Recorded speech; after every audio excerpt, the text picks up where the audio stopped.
I'm going to admit it's nice not having to react to a Sixers game today. We get to focus on the NFL draft, which we are 1 day away from, but we also are 1 day away from the Sixers taking on the Knicks at the Wells Fargo Center and hoping to make it a 2-1 series lead. It should be 1-1. Screw you, referees. You admitted your mistake. Do something about it. It's Kincade Salciunas, 97.5 The Fanatic. This is Kincade and Salciunas. I have to worry about a draft pick from 3 years from now when this team is currently in a mode where they could be competitors. Hassan Reddick, the return is fairly even. I would have preferred to have him this year. Kincade and Salciunas. John Kincade, Andrew Salciunas. 97.5 The Fanatic and 97.5thefanatic.com. And a good Wednesday morning, Philadelphia. I'm Andrew Salciunas alongside my man John Kincade. Johnny, good morning. And a good morning to you. It is a lovely day today because we're not coming in here miserable. I mean, I'm happy about it, if I'm being honest with you. I should be happy about it. I know the Phillies lost yesterday, but that game is not, crushing my soul the way that the Sixers games 1 and 2 have crushed my soul. Absolutely. And hopefully today can be a little bit of a cleanse. Oh, no. Because yesterday I really did. I got to tell you, I got bummed out listening to The Fanatic yesterday. Did you? I got bummed out a little bit. It was, I think too many people are just writing it off and saying it's over. So I want to find some ways in the next 48 hours, well, not 48 hours, but I want next 36 hours to just convince, because I am of the belief that tomorrow night will change everybody's opinion of this. Yeah, you said it all day yesterday that you think tomorrow's a comfortable win. I'm going to alternate line. How about I've already done an alternate line at 7.5. 7.5. All right, I will appreciate that. 7.5 on my BetParks app. I would appreciate that because it would be nice to put my feet up at some point during the fourth quarter and not be scared the entire time. Yeah, I mean a comfortable win would be the you're not nail biting to the last second. But so I'm looking forward to it, and I really do. I love the draft. Yeah. I love the draft. So it's a really good – I think the last 3 days of this week are going to be pretty cool. Oh, it's going to fly by because today's kind of that day where we are building up, and we have a lot in store for you today. Jeff McLane's going to join us at 8:30, Adam Schefter at 7:30, Amy Fadul for the entire 9 o'clock hour. So a lot of draft conversation, and, of course, Sixers talk still on the table because we have to get to the 2-minute report in a couple of minutes. And somebody is going to be going to the game tomorrow night thanks to us. Absolutely. We have a pair of Sixers tickets to give away today. So a lot in store for you today. But like you said, I'm excited for the draft, too. Tomorrow is a big day in Philadelphia sports, but we'll focus on the draft first. Today's going to be probably more of an Eagles-focused show today because we're not reacting to a Sixers game and we're not previewing a Sixers game today. So we'll be talking a lot of Eagles today, but we'll get into the 2-minute report. But I have a question that I want to run by you guys today, and you can always climb in on the show at 610-632-0975, either the text line or the phone line. So I know as fans we have every right to celebrate or complain about anything, right? Absolutely. About in-game situations, coaching situations, free agent acquisitions, trades made by teams either for a player or trading away a player. Like for me, I'm still upset about the Hassan Reddick situation. You hear the open during our show. I'm still bothered by it. We have every right to celebrate or complain. We also have every right to celebrate or complain whoever the Eagles select in the first round. Notice I'm not saying 22nd overall because I don't believe that they'll be drafting 22. They'll probably, by all reports, move up, but I wouldn't be surprised if they move down, right? I would be more shocked if they actually drafted 22. The Eagles, I want them to draft a cornerback. I feel as if they're going to stick to the plan, which is draft an offensive lineman. I know how we get. We get angry when things don't go the way we want them to. We do. We don't necessarily handle things calmly, right? Like, I don't think if the Eagles pass up on a Kool-Aid McKinstry, who Connor wants desperately, and they draft an offensive lineman that's the replacement to Lane Johnson maybe 2 or 3 years from now, I don't think people are going to handle that very well. But I have a question for you. If the Eagles go with, let's say, an offensive lineman in the first round, should they be almost anger-proof? Not question-proof. You could question any decision they make. I'm saying anger-proof. You see the YouTube videos all the time. My immediate reaction to the Eagles selection. It's always the yelling and screaming face, right? If they draft an offensive lineman, should we not be angry about it because they've been doing this for 24 years now since the turn of the century, and oh, by the way, it has worked? I think anger-proof is a great way that you stage this. because, yes, the Philadelphia Eagles, with a selection, if they decide to go offensive line, there is enough data in the bank to say to you, this is Howie Roseman's first pitch. Right. This is his fastball. This is part of his great repertoire. Maybe his third pitch and his fourth pitch aren't as good. He doesn't go as deep. But I would absolutely believe that almost any pick in the first round should be anger-proof, because I will insist that the average fan, and many times myself, have not seen that player play. Right. You don't know jack about them. Isn't that a car? What you know, Yeah. what you do know is what you've heard someone tell you about a Say player, habla español. or what you've read about a player. You most likely haven't seen it.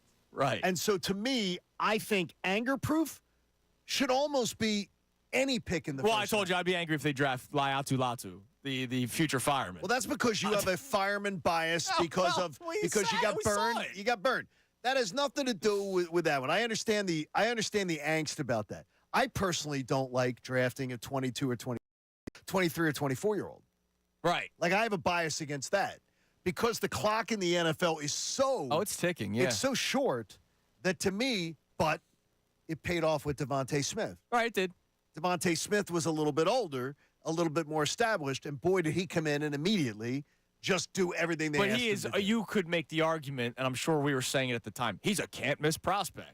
I thought he was can't miss. and Right, he we were is. probably saying that at the time, whereas guys that you might be drafting at 21, 22, or even if you trade up a few spots, might not be can't miss. You know what I mean? So we'll see. But when it comes to offensive linemen specifically, because, again, I know how we are. If the Eagles draft an offensive lineman, even though it has worked for 24 years, even though it might be the smart thing to do, I know people will probably be angry. Now, I am somebody that is guilty of this. I said a line last year after the Sixers season ended. We were talking about what the offseason approach should be, whether or not they should have gone all in and tried to acquire all these, stars, or should they have kicked the can down the road for a year, see what they can get out of Joel Embiid with the new Nick Nurse system, and then, oh, by the way, the new CBA agreement changes everything, right? So should they wait a season and not go all in?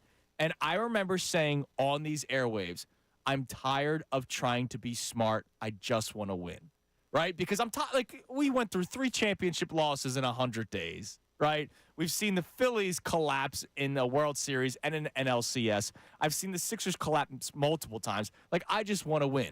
So for me, I want them to draft a corner that can step in right away and probably start on the opposite side of Darius Slay.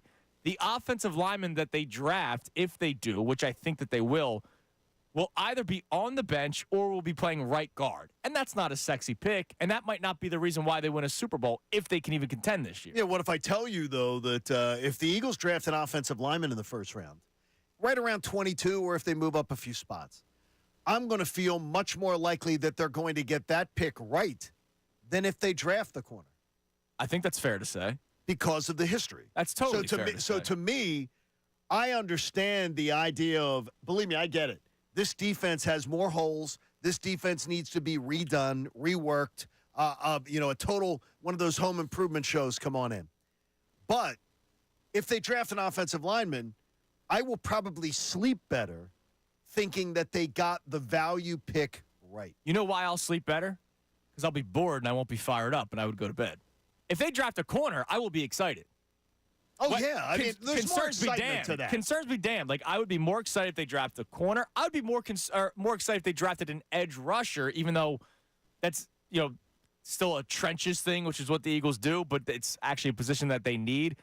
I would be more excited for edge rusher, cornerback, safety than I would be an offensive lineman. Which one of you was smart yesterday? Connor, I'm not usually looking at you. I'm never smart. One of you two said yesterday, what if Howie makes the move up the board for an edge rusher? It might have been you that said, if he makes the move up for an edge rusher, then Howie goes, we knew we were going to remake the position anyway, and we needed to get younger. Yeah. Was with that the you? Hassan Reddick thing. That was Connor. I would tell you, that haunted me yesterday, and I spent my rabbit hole time out on the back patio I was looking at video of edge rushers. Yeah, My goal is to say something every day that haunts you for the rest of the 24 hours. Usually it does. Maybe That's good. sometimes in its sheer stupidity, sometimes in its brilliance. And I think that was brilliant because I'm edging towards an edge. And I have been firmly in the plant of thinking that they're going offensive line in the first round. And now I'm edging towards the edge rusher. And look, we have given Howie the time. Look, I have been upset about the Hassan Reddick thing, but I have been willing to say, let me see how the rest of this offseason plays out. That could have been part of the plan from the very beginning, was to draft an edge rusher to replace Hassan Reddick, to try to put us at ease about the idea that it's going to be Bryce Huff, Josh Sweat with, Nolan Smith rotating and expecting Nolan Smith to take this big leap, which, the jury's still out. So we'll see what they end up doing. But my question for you today on the phones and the text line at 610-632-0975. If the Eagles draft an offensive lineman in the first round, which is not arguably a position of need, I think it's smart to think about down the road with Lane Johnson. And, oh, by the way, if they can play right guard, you don't have a starting right guard right now. So that is still an important position. You're allowed to question any decision the Eagles make. You're allowed to complain, but I'm saying anger. Those videos that you see on social media, my immediate reaction to the Eagles draft pick. I believe the Eagles, if they draft an offensive lineman in the first round, should be anger-proof. I'm going to say this to you too, though. What do you? Okay, let me phrase this correctly. If you look at an Eagles team as currently constituted, or last year or otherwise, who do most fans say is the player that they can't do without? And I'm not talking about Jalen Hurts getting injured and you got to go to your backup quarterback. If you took Jalen Hurts off the board, the player the Eagles could not do without due to injury that most affects their chances to win. Lane Johnson. Yep. And that's It's a statistics that back that up. trifecta. Yeah. So I'm going to tell you that maybe our premise could be false in that Howie Roseman may be, and I do think Howie Roseman's a smart guy, that he says, look, we're screwed without Lane Johnson. Right. And we see our numbers without Lane Johnson. We need to have Lane here tutoring, mentoring, bringing along a guy who, when we plug in somebody, he's not a tomato can. Right. So maybe it is a position of need. It's maybe funny. it is more of a need than we think of because we're just so defensive obsessed right now. I'll try to split my very small brain into three parts, right? Okay, that's hard. GM brain, I think drafting an offensive lineman is probably the smartest thing to do in the first round for the Eagles. A guy that could maybe play right guard, but will eventually slide over to right tackle to replace Lane Johnson. I think that's GM brain says that. All right. But fan me / radio me, so I'll just do two parts. Is fan you, and I need to get this straight, is fan you and radio you, do you think the same person? No.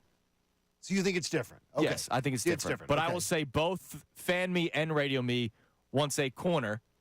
Fan me just I want to see a stellar cornerback. I haven't seen that here. Yeah, we have right? not I in a want long time. I want a Lito Shepard, Sheldon Right. Brown, right? Like I want that. I covet that. Also, radio me goes Friday morning. If we're reacting to Kool-Aid McKinstry and a Sixers win, giddy up, baby. If it's Friday morning, we're reacting to hopefully still a Sixers win, but an offensive lineman. Who's really excited for that? Who's really excited for an offensive lineman? See, what's weird is that, Connor, I want them to be right. So, I mean, I have a feeling that the idea of sleeping, and for us at getting up at 4 in the morning, sleep's important. I already know after game 3 of a Sixer series, either way, I'm either going to be amped Oh, yeah. that they're back in it. Or fuming. Or I'm going to be fuming that they're out. Right. Or I'm going to be like, wow, if the Eagles get it right, if I think the pick is that they got it right, I'll get a great night's sleep. I get what you're saying. The thing we got to remember is every first round, there's 10, 12 picks that are right, that are first-round talent-level players that come out. It's not all of them, but there could be a first-round talent corner and a first-round talent tackle, and they could get it right either way. So that's why I'm saying give me the more exciting. I do have faith in Howie Roseman because of the recent draft strategy change of going SEC. Kool-Aid, by the way, Alabama. Just keeping He that is. straight. Like, I don't know. I think it can be right and exciting and fill a need, and that all seems to scream corner to me, but I just don't know if they'll do it. Yeah, we'll see. We'll see. Again, 24 years, their strategy has been drafting trenches. And here's where I'm looking. To get the top corner, you got to move up.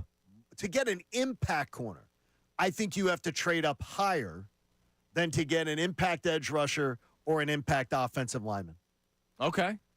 Well, we'll see So what that's what I'm looking at as far as, and I have a couple things for you today from a couple podcasts I listened to yesterday that absolutely are wild about where the Eagles are drafting, and if they do move up, how it could change everything about our draft night experience. John's going to quiz us in the 7 It'll be o'clock interesting. hour. I'm looking forward to this because you texted us about this yesterday. Yeah, You're all fired up, so. I'm very fired up as far as because I believe how we can make this a special draft. And the draft is exciting, period. I love but it. now you have 3 picks in the top 55. So that's exciting. It's a big day tomorrow, big week for the Eagles, and of course a big week for the Sixers. Now, speaking of the Sixers, Yeah, all right, I'm not. you're happy. like, all right, I'm not happy. all right. So let's make this clear once more. Yesterday, when we did the show, we were not blaming the officiating for the loss, but we all agreed that it was a factor. It was absolutely a loss. factor. Correct. The NBA has officially admitted that it was a factor to the loss for the Sixers. So they did the 2-minute report.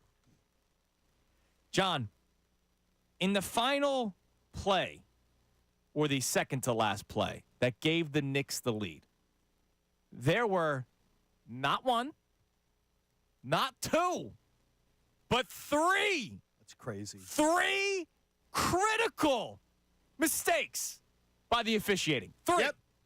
Number 1, they missed the call, about Jalen Brunson pulling the jersey of Tyrese Maxey. I still don't know how the baseline official did not see that. Because that is exactly what you have to be You watching. have to be. That's what you're watching. You're watching the singular who is receiving the inbounds pass. And he did not clearly see that and allowed a jersey tug, or he let them play hard because Let them which play. is ridiculous. Then all of a sudden you can do whatever the hell you want. You might as well punch a guy in the face. So they missed that call. They admit that Josh Hart did push Tyrese Maxey down onto the ground, which would have been a foul. So that's now call number 2 that they had missed all during this scrum. Well, but there's more. But there's more. We discussed whether or not Nick Nurse actually tried to call the timeout. I said this on social media yesterday for all you Zapruder film analysts out there, because we were all doing it. Look at this angle. Look at this angle. Did he actually call a timeout? Look at it in slow motion. Look at it in real time. The NBA has officially admitted that Nick Nurse should have been awarded the timeout. So if the jersey tug is called, none of this happens. Tyrese Maxey probably hits his 2 free throws. Now, the Knicks still have an opportunity to tie the game because they're down 3. Right, exactly. But it changes everything. There's no crazy panic that all of a sudden allows a wide-open Dante DiVincenzo 3. So Maxey should have been called or should have gotten the foul call on the Jalen Brunson jersey tug. Then he gets freaking knocked to the ground, and they don't call anything. Nick Nurse tries to call multiple timeouts. They don't award it, and it leads to a Sixers loss. And the biggest freaking issue with all this, John, is the fact that they admit that they made 3 critical mistakes in a span of 20 seconds, and they're not going to do anything about it. Okay, now this is the games have been fixed. Literally. So this is the sport where we have documented proof people have went to federal prison that officials have been involved in fixing of games. Now, there was fixing of over-under numbers, but it's still. Things like that where officials miss 3 calls in a matter of 6 seconds, 5 seconds, Yeah. that makes people suspicious. Everybody's going to question it. That is how do you freaking miss that? 3 separate calls. How do you miss it? And the worst freaking part is that they're not going to do anything about it. So here's Well, you can't replay it. Well, You can't. legally you can. They're just not going to do it. I'll explain to you. Coming up next, I'll explain to you if they were to award the grievance for the Sixers, there is something they can do. I will explain. It's not going to happen, all right? It's not going to happen. But I will tell you exactly what would go down if the league goes, you know what, we screwed up so much. Make LeBron happy. It would make LeBron happy. It would make a lot of freaking people happy, John. Also, I know that there were a lot of people on social media after the news that came out that said, well, what's done is done. Just get over it. You know what? Screw that. If you want to vent about it, if you want to pop off, if you want to be angry, if you want to call out the league, if you want to question conspiracy theories, if you want to point out, like John just did, that this is a league that literally had somebody throwing games as an Documented officiating. evidence. Yeah, I mean, and I believe there were documented. And I believe there were others I'm sure. that we just don't know about. If you want to be angry, freaking be angry. I'm tired of the people on social media. Oh, what's done is done. Let it go. We did the let it go the other day. No, this happened 12 hours ago. Don't let it go. Be angry. Pop off if you want. You can climb in 610-632-0975. Connor Thomas texted a pretty damning statement yesterday, and I want to get his thoughts on it next because I know he's not happy either. This is freaking insane that they admitted 3 critical mistakes in a span of 20 seconds that led to a Sixers loss, which makes the series now 2-0 Knicks. It's ridiculous. It's Kincade and Salciunas, 97.5 The Fanatic. Fanatic Sports Update.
Wallace. Would love to hear from you on our text line or phone line, 610-632-0975. My first question for you today regarding the draft is, if the Eagles draft an offensive lineman, should the Eagles be anger-proof? It's okay to question it. It's okay to be bummed out that it wasn't a player that you wanted, but should they be anger-proof? Because this is what the Eagles have been doing for over 2 decades now, and I think we can all agree the Eagles have been a pretty damn successful franchise since the turn of the century. They've done well with that. Yes, Yeah. absolutely. So if that's the plan and they stick to it, I will be bummed out. But I will tell you, I'm not going to be angry, because how can you deny the fact that it's worked? I always laugh, and it's just me. I laugh at the anger on draft night anyway, when I know that 95% of the fan base never saw the player play significant minutes. Yeah, or but they're reacting to what they've heard about the player. They've reacted to a YouTube clip. They've reacted to a talk show host that said, this is the best guy out there, when in fact nobody freaking knows. But, I was angry when the Eagles drafted Jalen Hurts. I did not think that he was going to step in and be this NFL franchise quarterback. I did not number either. one. Number two, I thought there were far more positions of need than backup But you quarterback. were angry about it. I was angry. You were like, oh my gosh, Because they ruined this. I still believed in Carson Wentz at the time. So did I. And I believed in a team that had a franchise quarterback should have either drafted a wide receiver, which they did in the first round, Jalen Reagor, which ended up being a horrible pick, and I did not like the pick in real time. And then in the second round, they needed a safety, they needed a linebacker, they needed a corner, they needed multiple positions, and instead they took a backup quarterback. Now, I understood their reasoning why. It was it's cost effective, it's a cheap backup option. He hasn't ended the last 2 years. Right, and Carson Wentz had been hurt. So I understood it, but I was still angry at the time. It played out well for the Eagles. I would go as I think it's more along the lines of, most fans should have known who Jalen Hurts was at that time. That night, by the way, my tweet was, love the player, don't understand the pick. Okay. Love the player, don't understand the pick. But I never thought he'd become our franchise quarterback and all that stuff. And, by the way, this is during the time of, I kept on calling Howie Roseman, saying, I always said he had smartest man in the room syndrome. You drafted Jalen Reagor when Justin Jefferson was right there. And no, I'm not doing revisionist history. Now, did I think Justin Jefferson would be the guy that he is now in the NFL? Exactly. No. Nobody did. No. By the way. But I thought he'd be a much better option than Jalen Reagor. And then in the second round, he drafted a backup quarterback when there were multiple players available that fit what the Eagles needed. And I was going, man, why do you have to overthink it, Howie? Why I think they should be anger-proof, and if I was answering your question, is that, first of all, if they drafted an offensive lineman, that's what they get right, so you shouldn't be angry about it. Right. Second of all, Howie Roseman has enough. To me, he's shown me enough that I'm at least giving him benefit of the doubt before I'm angry. Yeah, because the picks that we've been angry about in the past, like a Brandon Graham, sometimes come about. It ended up working out. Absolutely. So are the Eagles anger-proof? I'll say offensive line, but I'll open it up to a broader, to what you're saying. Should the Eagles be anger-proof? Period. Yes. In the first round, whatever they do with their first-round selection, trade up for an edge rusher that you might not be too fond of, trade back, acquire more picks, be anger-proof with their first-round strategy. I also want to get more into the NBA admitting that they made 3 critical mistakes at the end of the game to Monday night that led to the Sixers losing to the New York Knicks. Once more, I want to make this clear because I knew what we were going to get on the text line. Somebody on the text line is complaining, you guys are whining. You guys are playing to the vocal minority. What? No, dude. The NBA admitted that they made 3 critical mistakes that led to the Knicks taking the lead and winning. I will say it again. I am not critical of the referees quarter 1, 2, 3. I would say for 11 minutes of the fourth quarter. There you go. It was the final 30 seconds that quite literally changed the entire direction of the game. Now, DiVincenzo, if you played better defense, maybe misses that 3 and the Sixers win and they escape. But no, They got that opportunity because of 3 critical mistakes, 2 missed foul calls, and not awarding Nick Nurse a timeout. So don't call me a whiny baby or whatever that guy on the text line said, Connor. No, the NBA has admitted that the reason why, or one of the reasons why, I should say, the Sixers lost was because of a critical mistake 3 separate times in the final 30 seconds by officiating. A whiny baby here that you're being called. It's verified by the fact that there were 3 mistakes. If it was 1 mistake, I may say that you're being a whiner. So be it, yeah. If it's 2 mistakes, I'm saying, oh, geez. Well, no, but three is ridiculous. It's it's terrible. That's and horrible. honestly, those responsible should not ref another playoff game. They shouldn't. Because they're not composed at the end of a game. But I would also say, in retrospect, Nick Nurse got a pass yesterday. That I understand there's a foul call and everything like that. I believe it could have all been that either Nick Nurse could have had his players more prepared for the scenario they're facing. Prepare, like, or just call the timeout. Jalen Brunson hits a crazy 3 that bounces, and then they tried. And look, sometimes the right play is getting the ball in quick. And, oh, by the way, I said this to you before the show. If the right call is made, we're not even having this conversation. Oh, absolutely. We're not even discussing Nick Nurse's handling of the final 30 seconds, Kyle Lowry's inbound pass. If the call is made correctly, the conversation's over. But if you like the fire drill, frenetic pace, excitement of trying to catch the other team off guard, you're cool with what Nick Nurse is doing there. It would have been simple for either to stop that, calm everything down, and say, hey, it's a different game at that point. And I think that was something, too. The Sixers lost. He did try calling a timeout. The second one he did. The first one he did not. Because on the video, he literally goes to make the tee and then turns his palms out. You're who I'm talking about when I say the Zapruder film analyst. It's not. I can watch it. You can watch it at regular speed and see it.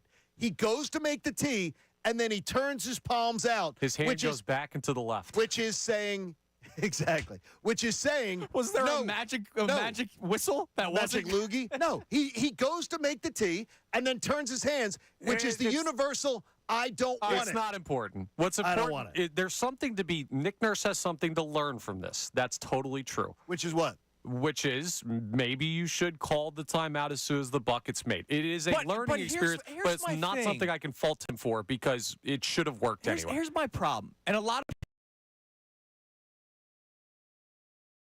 that I made yesterday because he looks like the only winner on the team. Kyle Lowry put it in a spot that nobody else could get to it.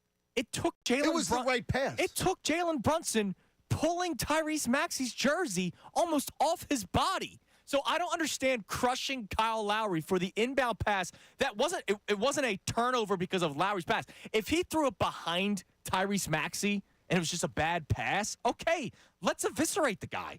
He put it in a spot where nobody else was going to get it. I had somebody on social media, oh, man, why would you pass it to somebody being doubled? The 2 guys were behind him. It's not like he was sandwiched in between 2 Knicks defenders. There was 2 Knicks defenders behind him, and it took a jersey tug to change the entire direction of that game. And the inbounds pass was successful. Yes. I mean, it was successful. It was a missed call. It was done correctly. And, again, it doesn't remedy that you don't stop playing when you don't get calls. That's something that the Sixers could learn. Yes. That when Tyrese decided to lay there like it was Titanic, and he was being drawn by an artist, laying there on the floor, just watching the sequence go down. Well, he popped that kind up. of crap. He popped up. He did nothing, and then he did nothing. He popped up while it was on and did nothing. He probably stood his position, or he probably couldn't move after his 40 minutes. He played every second of the second half. No, Connor, you do not have to let that go. I'm telling you, you do. He chose to be a spectator. That's something that also, you're talking about Nick Nurse learning from a situation. That is something that never again in his career should we ever see that. John, I think he knows. So I could make the case that there were 5 spectators. None of them went up for the rebound that Hartenstein was able to pull down. Batum was the last person to run out to DiVincenzo, and it was very last second. I could make the case that there were 5 spectators. They were at least engaged with something going on. They weren't laying aside what he was involved in just watching. John, he played the best game of anybody on the floor. Nobody said sick. Nobody said that he did. You got to understand, when you talk about it in this manner, it sounds like you're invalidating what he did the rest of the No, only if... Listen, I'm hearing you, and I'm telling you it does. So if that's not what you mean, we need to be more clear with that because it sounds like you're invalidating the effort the guy's Connor, putting in. only if someone is listening with agenda. If you're listening to the entire thing, I couldn't throw more bouquets at what he did. You he could was throw there. one more. He was there. No, you don't throw a bouquet for that play. You can. All things can be true. You can say somebody was great for, what did you say? Andrew said he had no issue, and neither did I, with any of the officiating that entire game. Correct. But in the last minute, we're absolutely trashing that effort at that moment. And yes, but hold on. I will say this: the officiating in the last minute far outweighed what Tyrese Maxey did or didn't do on that last possession. I didn't say it didn't, but it can't happen. That kind of stuff. There were things the Sixers had in their control that they also didn't do. They didn't rebound. They didn't rebound. Tyrese chose to lay on the ground, and after not getting 2 calls, I guarantee you it was from frustration. It was not from exhaustion. He didn't all of a sudden, the tank didn't run out. I don't think we can say on that. that inbound. I don't think we can say that. It could have been both. It could have been both.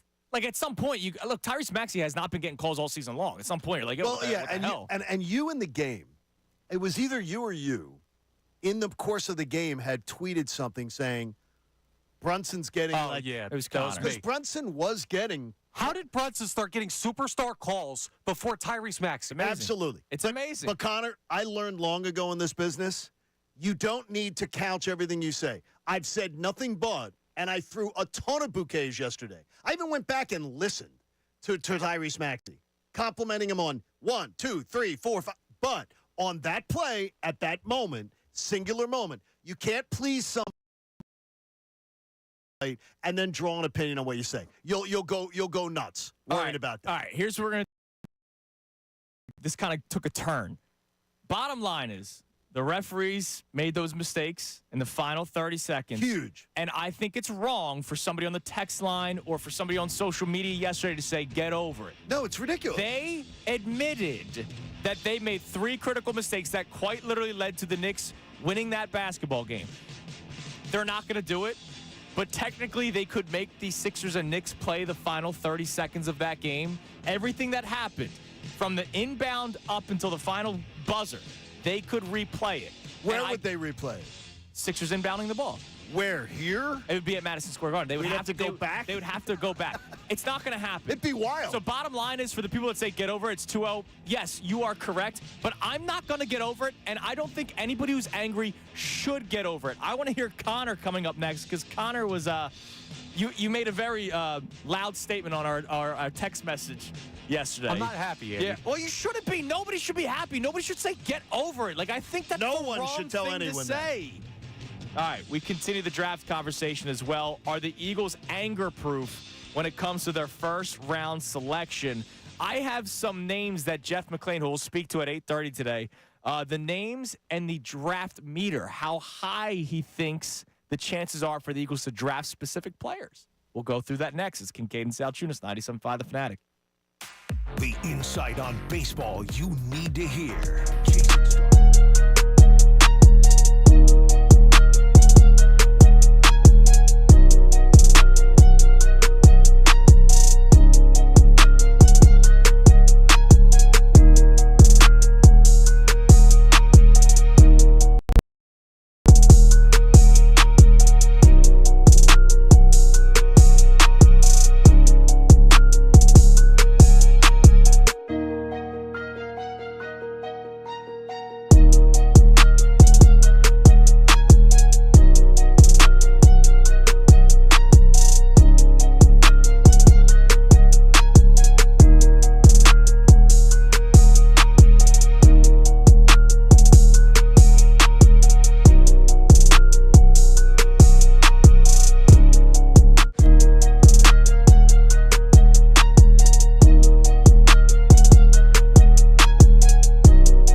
Salciunas, 97.5 The Fanatic. 1 day away from the NFL draft and 1 day away from Sixers-Knicks Game 3. And if you want to vent or be angry about the NBA admitting to the 3 critical mistakes that led to the Knicks' victory, don't ignore the fact that the Knicks won because of 3 blown calls. Did the Knicks come back and in the fourth quarter or third quarter because of the Sixers' ineptitude to grab rebounds and make shots and Joel Embiid when he's off the court, the runs? Absolutely. But the Sixers, and I made a mistake, I apologize, the Sixers were up 2 during the inbound pass. So Maxey hits 2 free throws. They are up 4. But because of 3 critical mistakes, 2 missed calls, and not awarding Nick Nurse a timeout, the Knicks were able to take a 3 during that hectic final play, which gave them the lead, and then the Sixers could not capitalize. By the way, I was corrected by one of our listeners who broke it down. Talk about Sabruder film. It was 1.4 seconds of clock that all 3 of those things went down. Oh, my God.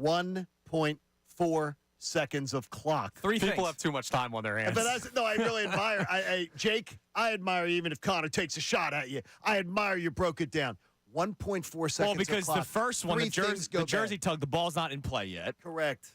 And then Josh Hart. Yeah, but it truly is incredible that all went down. And one of the things that really does bother me, and you see this on social media, a lot of people have been pointing this out. The Knicks play, I could say, borderline dirty, but the NBA realizes that they are a physical team. So because that is their culture, they allow them to keep doing it. Have you felt that, honestly, watching this series so far? I have not. No, I really haven't. But you can't, just because this is their style of defense, is a physical team. Maybe I shouldn't say dirty. Physical. Just because they're a physical team, you shouldn't allow a jersey tug. Or you shouldn't allow Josh Hart knocking down Tyrese Maxey. The crazy thing is, I think the Knicks play like Philly loves.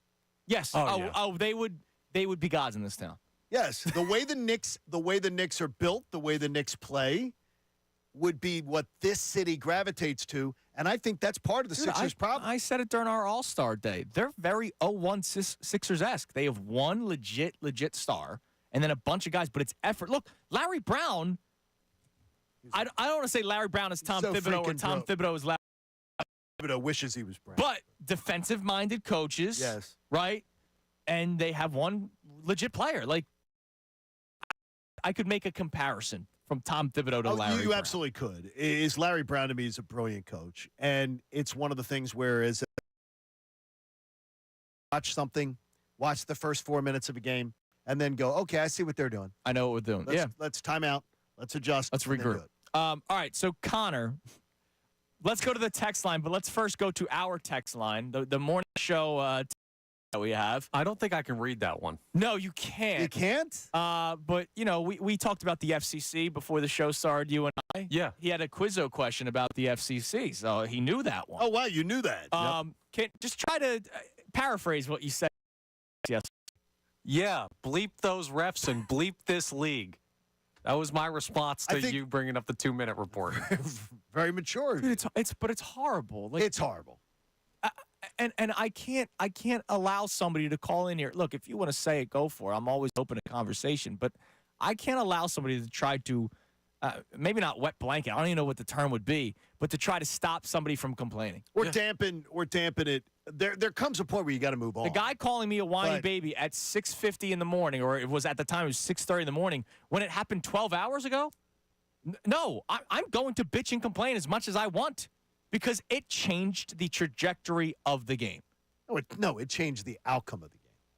Yes. That changed the outcome. Well, and the outcome could have been Sixers win. Because there was not enough time. Coming back to Philly 1-1. for Game 3, 1-1. Instead, you're down 2-0. Change the series. And Changed honestly, I'm not gonna come after the refs or anything like individually, but I will say I did have the thought Guantanamo life sentence was in my mind, but that's a little bit. Dude, I told you, one of my fellow countrymen, a Lithuanian referee yesterday, he's on the list. Well, he should be on the list. I'm not afraid to go litho on litho crime here. Listen, I mean, there needs to be, jokes aside, right? Because obviously.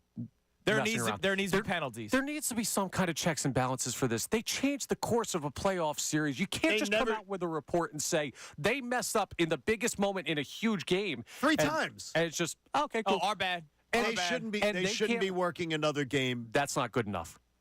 That's not good enough because Yes, it is. they'll work regular season and they'll still make their pay. That's and they'll fine. still No, earn that a is living. good enough then. No, like if you're going to cost the team a huge playoff game, someone's got to lose a job, dude. And I'm sorry, by the way, for again, for anybody that says move on, this is the second time in what, a month where a game was literally changed. the Clippers game. The Clippers game, which obviously the seeding would have changed and it may not have been Yeah, for you the would have been the better. 5 seed. Right, it may not have been for the better because then you'd be taking on Boston in round 2 if you're able to win that first round series. If you get there.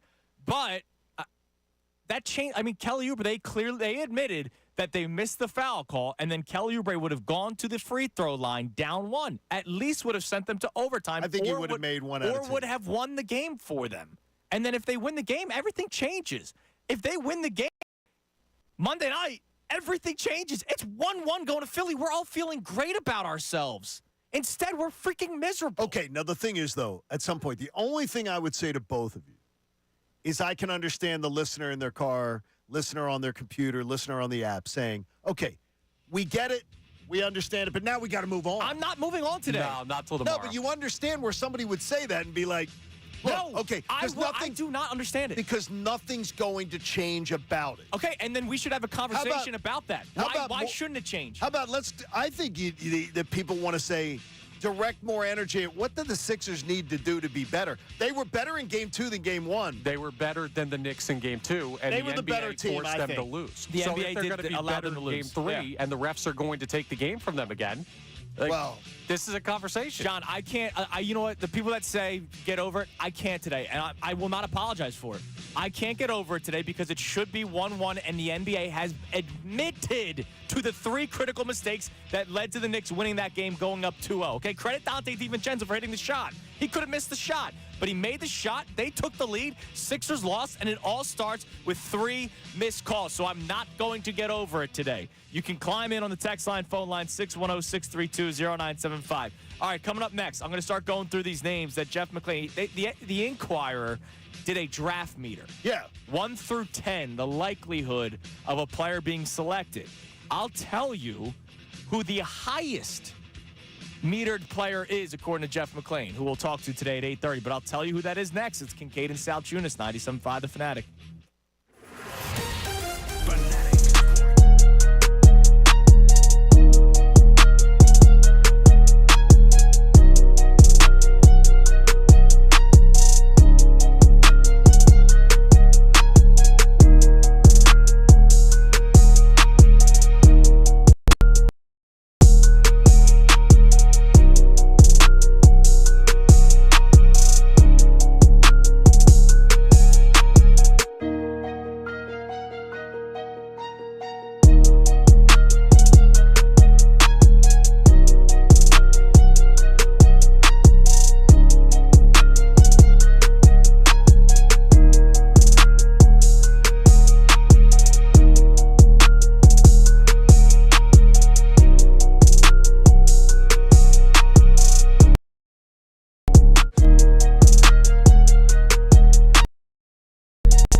Weekday morning, 97.5 The Fanatic. All right, let me just tell you about everything we have going on in the show today, and then we'll get back to our content at hand. But here's what we got coming up today. At 7:30, normally at 8 o'clock on Wednesdays, but it's the day before the draft, so believe it or not, Adam Schefter is busy, but he's still able to fit us into his very busy schedule. Schefter, instead of coming on at 8 today, will be on at 7:30. So that's at 7:30. At 8 o'clock, we are going to begin playing Know the Show. At some point from 8 to 8:21, that's the segment, something will be said. Just take note of what we're saying from 8 to 8:21. At 8:47, we will ask a specific question about something that took place during the 8 to 8:21 segment. I'm asking you to listen 20 minutes clearly.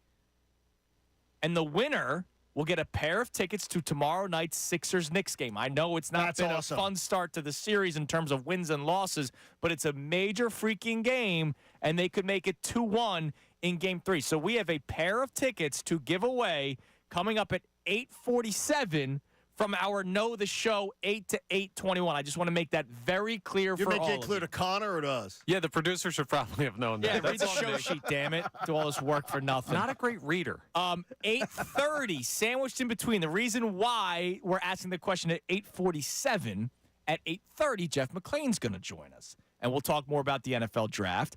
And then for the entire 9 o'clock hour, we'll be joined by Amy Fadul to talk both Eagles and Sixers. So a very, very busy show ahead of us today. But we would still love to get as much reaction as we can via the phone line or the text line with you at 610-632-0975 about whether or not the Eagles are anger-proof when it comes to whatever they do. I'll open it. I'm going to forget offensive line, John. Anything. Whatever the Eagles do in the first round, are they anger-proof? You can question the decision. You can say, I'd rather them have done that. Like, I would have rather have the Eagles drafted Kyle Hamilton. Was I angry about Jordan Davis? No. I was very disappointed. But I was not angry about it at the time. It has played out to what I wanted it to be, though. See, now I was not angry, but I was upset because of the fact that I had watched Kyle play since 8th grade at my daughter's high school. And I knew Kyle Hamilton was going to be a good ball player. Well, I just knew. And then I watched his college career. Right. And I knew he was going to be an impact player. Right. And the Eagles passed on it. and he's become more of an impact player. Well, he was an all-pro last year. Yeah, second year. He was not just Pro Bowl. He was all-pro last year. Which is crazy, as a second-year player. So are the Eagles anger-proof with whatever they do in the first round? And also your reaction to the NBA admitting they made 3 critical mistakes in the final 30 seconds of that game on Monday night. And I don't want to hear from people saying, move on. Well, wait. No, I don't want to hear it, John. No. You may not want to hear it, but you do want to hear from them because they're going to tell you what they feel. Okay, yes, I want to hear from you. You know what I mean? They want to hear because I totally get it. I don't. See, I listen to the two of you, and though I absolutely believe no lies detected. Absolutely. Like, I'm not critiquing what you're saying, but I listen to the two of you, and I'm like, okay, but now is the time. We got to move on. Like, to me, that's just me as a fan. That's you We're as different a fan. as a fan. But I think that there are tons of people like me that are like, there's nothing we can do to change it. But, John, then that's the next conversation. Why is there nothing that there is something the league could do. We know that they're not going to do it. They're not going to fly them back. They're not going to go back to Madison Square Garden to finish 30 seconds, right? Like that's not going to happen. But there should be some sort of solution to when they admit a game changed, a series changed. This isn't January. Okay, then give me then anything you could propose that logically could be, because they're not going back and playing the last whatever the seconds. So give me a logical thing that they could do. You know what's a logical thing that they could do that is counterproductive? Just get rid of the freaking 2-minute report then. Because I don't want to hear that that they admitted it, right? Like, so now what? They admitted it and now I'm just angry? Shaq, your boy Shaq, I saw a video of it during the break. He said get rid of the 2-minute report. Yeah, because it's just going to lead to these kinds of conversations. It's going to lead to conversations of the betting angles. So people want accountability, but they don't want accountability. Well, they want accountability if you're going to actually act on it. Which but they're if you're not going to act on it, what's the point of continuing to draw So light to it? are you really suggesting that they should go back to Madison Square Garden and play that out? I mean, I'm asking seriously. And if you are, I can understand how you might think that. I do you don't really think they should go back they and do will that? ever do it. But in the rule book, and you're Mr. Rules. Yep. In the rule book, that could be what happens. No, absolutely It's they not could. going to. But it could be because there are rules in place in case something like this happens. Yeah, that's the only thing that I would say they made this right. Now, I don't believe in the NBA to make it right. No, they're not going to. And honestly, I'm going to be forced to move on. Like, everyone's going to be forced to move on the second we wake up tomorrow and know we've got a game. Like, so we'll get there, and life will go on. It's the same thing as the Super Bowl with the Bradbury thing. Like, Right. It always goes on. But the right thing to do, Now, I look, think, would be to the rewind. Bradbury thing, by rule, it was a holding. It was- I'm just a saying hold. the reaction to. I'm not saying that specific This, situation. by rule, Brunson fouled, Josh Hart fouled, Nick Nurse should have been No, awarded a timeout. I absolutely sympathize with both of you. I absolutely understand. Again, no lies detected. But to me, I'm Bill Belichick then. I'm on to game 3. If game 3 and I'm is looking tonight, at it and saying, the more that's in my mindset, and I hope it's not in my team's mindset. And I don't know that it won't be. yeah, look, we'll see because anytime a call happens, You know what I mean? I feel, look, if I'm a player and a call doesn't go my way, I'm going to feel a certain type of way during game 3. And I absolutely know. And I'll say this, if I'm a Knicks player and a call doesn't go my way in game 3, I might go, oh, what, is that because of what happened Makeup the other call, night? huh? And this is the sport where more suspicious stuff has gone on that makes fans. There's no sport where you go, wow, that was an odd occurrence. And there's a lot of betting involved, and it absolutely opens the door to those conversations. When 3 specific calls are missed in less than a second and a half, Yep. you have every right to go, man, what is going on with this league, and how are they doing? All right, I'm going to tell you the number one player, the highest metered player that Jeff McLane thinks the Eagles might draft, coming up in a few minutes. But I know we have some texts coming in about the Sixers, Connor, and then we'll get to the phones as well. You can text or call in at 610-632-0975. Yeah, we do. So the first one here, I'm very interested in. Sixers allowed an offensive rebound. You can't control calls, but you can control rebounds. I'm not disagreeing with that. Yeah. I said that Tobias Harris, Joel Embiid, and Nico Batum all allowed Isaiah Hartenstein to walk through as if Moses parted the Red Sea and he grabbed the rebound. And then DiVincenzo, I've given him credit. He hit the shot. He could have missed the shot. And again, we're not even talking about this, right? He made the shot. But that does not change the fact that that offensive rebound is not even a thing if a call is made. People complaining about Kyle Lowry's inbound pass, nobody's complaining yesterday or today about the inbound pass if the call was made. I just got a tweet from Rented, I think it was Rented Ammo. Yeah, Rented Ammo on social media. How to Inbound for Dummies, the book, right? If the call is made, nobody is complaining about Kyle Lowry. Right. Now, what people are complaining about is Adam Silver. So another texter texts in, no names on either of these, but says Adam Silver needs to step down as commissioner. Oh, jeez. One would think the commission would learn when NBA admits to 3 mistakes. What's it going to take to fix the reffing issues? Not only do the refs need to be fired, but Adam Silver needs to lose his job as well. That's not happening. Do I think Adam Silver hates the Sixers for the process? Absolutely. Yeah, but he's anti. I don't think he needs to. I don't think he needs to be stepped down or voted out or anything like that. I think he's actually a good commissioner. But I agree. His problem is he looks too nefarious. Right. He needs a PR remake or something. He just you could believe that guy's behind something. yes, he does look like somebody that's doing some dirty Megamind. stuff. He's Megamind. Oh, he's talking to aliens and everything because he is one. All right, let's go to the phones. Let's go to Mike in the Lehigh Valley. Hello, Michael. Hi, guys. How are you? What's Hey, up, buddy. man? So I just wanted to join in on the Sixers conversation a little bit. Yeah, please. I do agree that something should be done, but I don't think it will. I agree. But I also don't think we would be having this conversation right now if LeBron didn't call out the refs after the Lakers. Incorrect. No, we Because- absolutely were because talking they about have it before. to do the 2-minute report. So, Mike, I will tell you, we talked about it yesterday before we even saw the LeBron clip. But the 2-minute report coming out, whether LeBron James said anything or not, we would have reacted to the 2-minute report that admitted 3 critical mistakes that changed that game. Because, Mike, before we went to bed, all 3 of us had an idea of where we were going with the show. And then on the way in, I said, did you hear LeBron James? Right. And then we heard the clip because we are already in bed asleep when LeBron made those comments. So that's absolutely incorrect. We were all over. Thanks for the call, Mike. Thank yeah, you. we were all over it. It's And it's deservedly so. Now, I will say this. I am glad that the face of the NBA said something. Sure. Like, if there's anybody with like, it's one thing if I love Tyrese Maxey, most improved player. Congratulations. If Tyrese Maxey said something, it doesn't carry the weight that LeBron James says it. Well, he doesn't even carry the Jalen Brunson weight, obviously. Right, apparently not, because he can't get a freaking call. All right, we'll get to some more texts and some more calls. But the Inquirer, all the rated 15 prospects. And it's the prospects, like, you know how yesterday we did the 31 mock drafts of who the Eagles are selecting?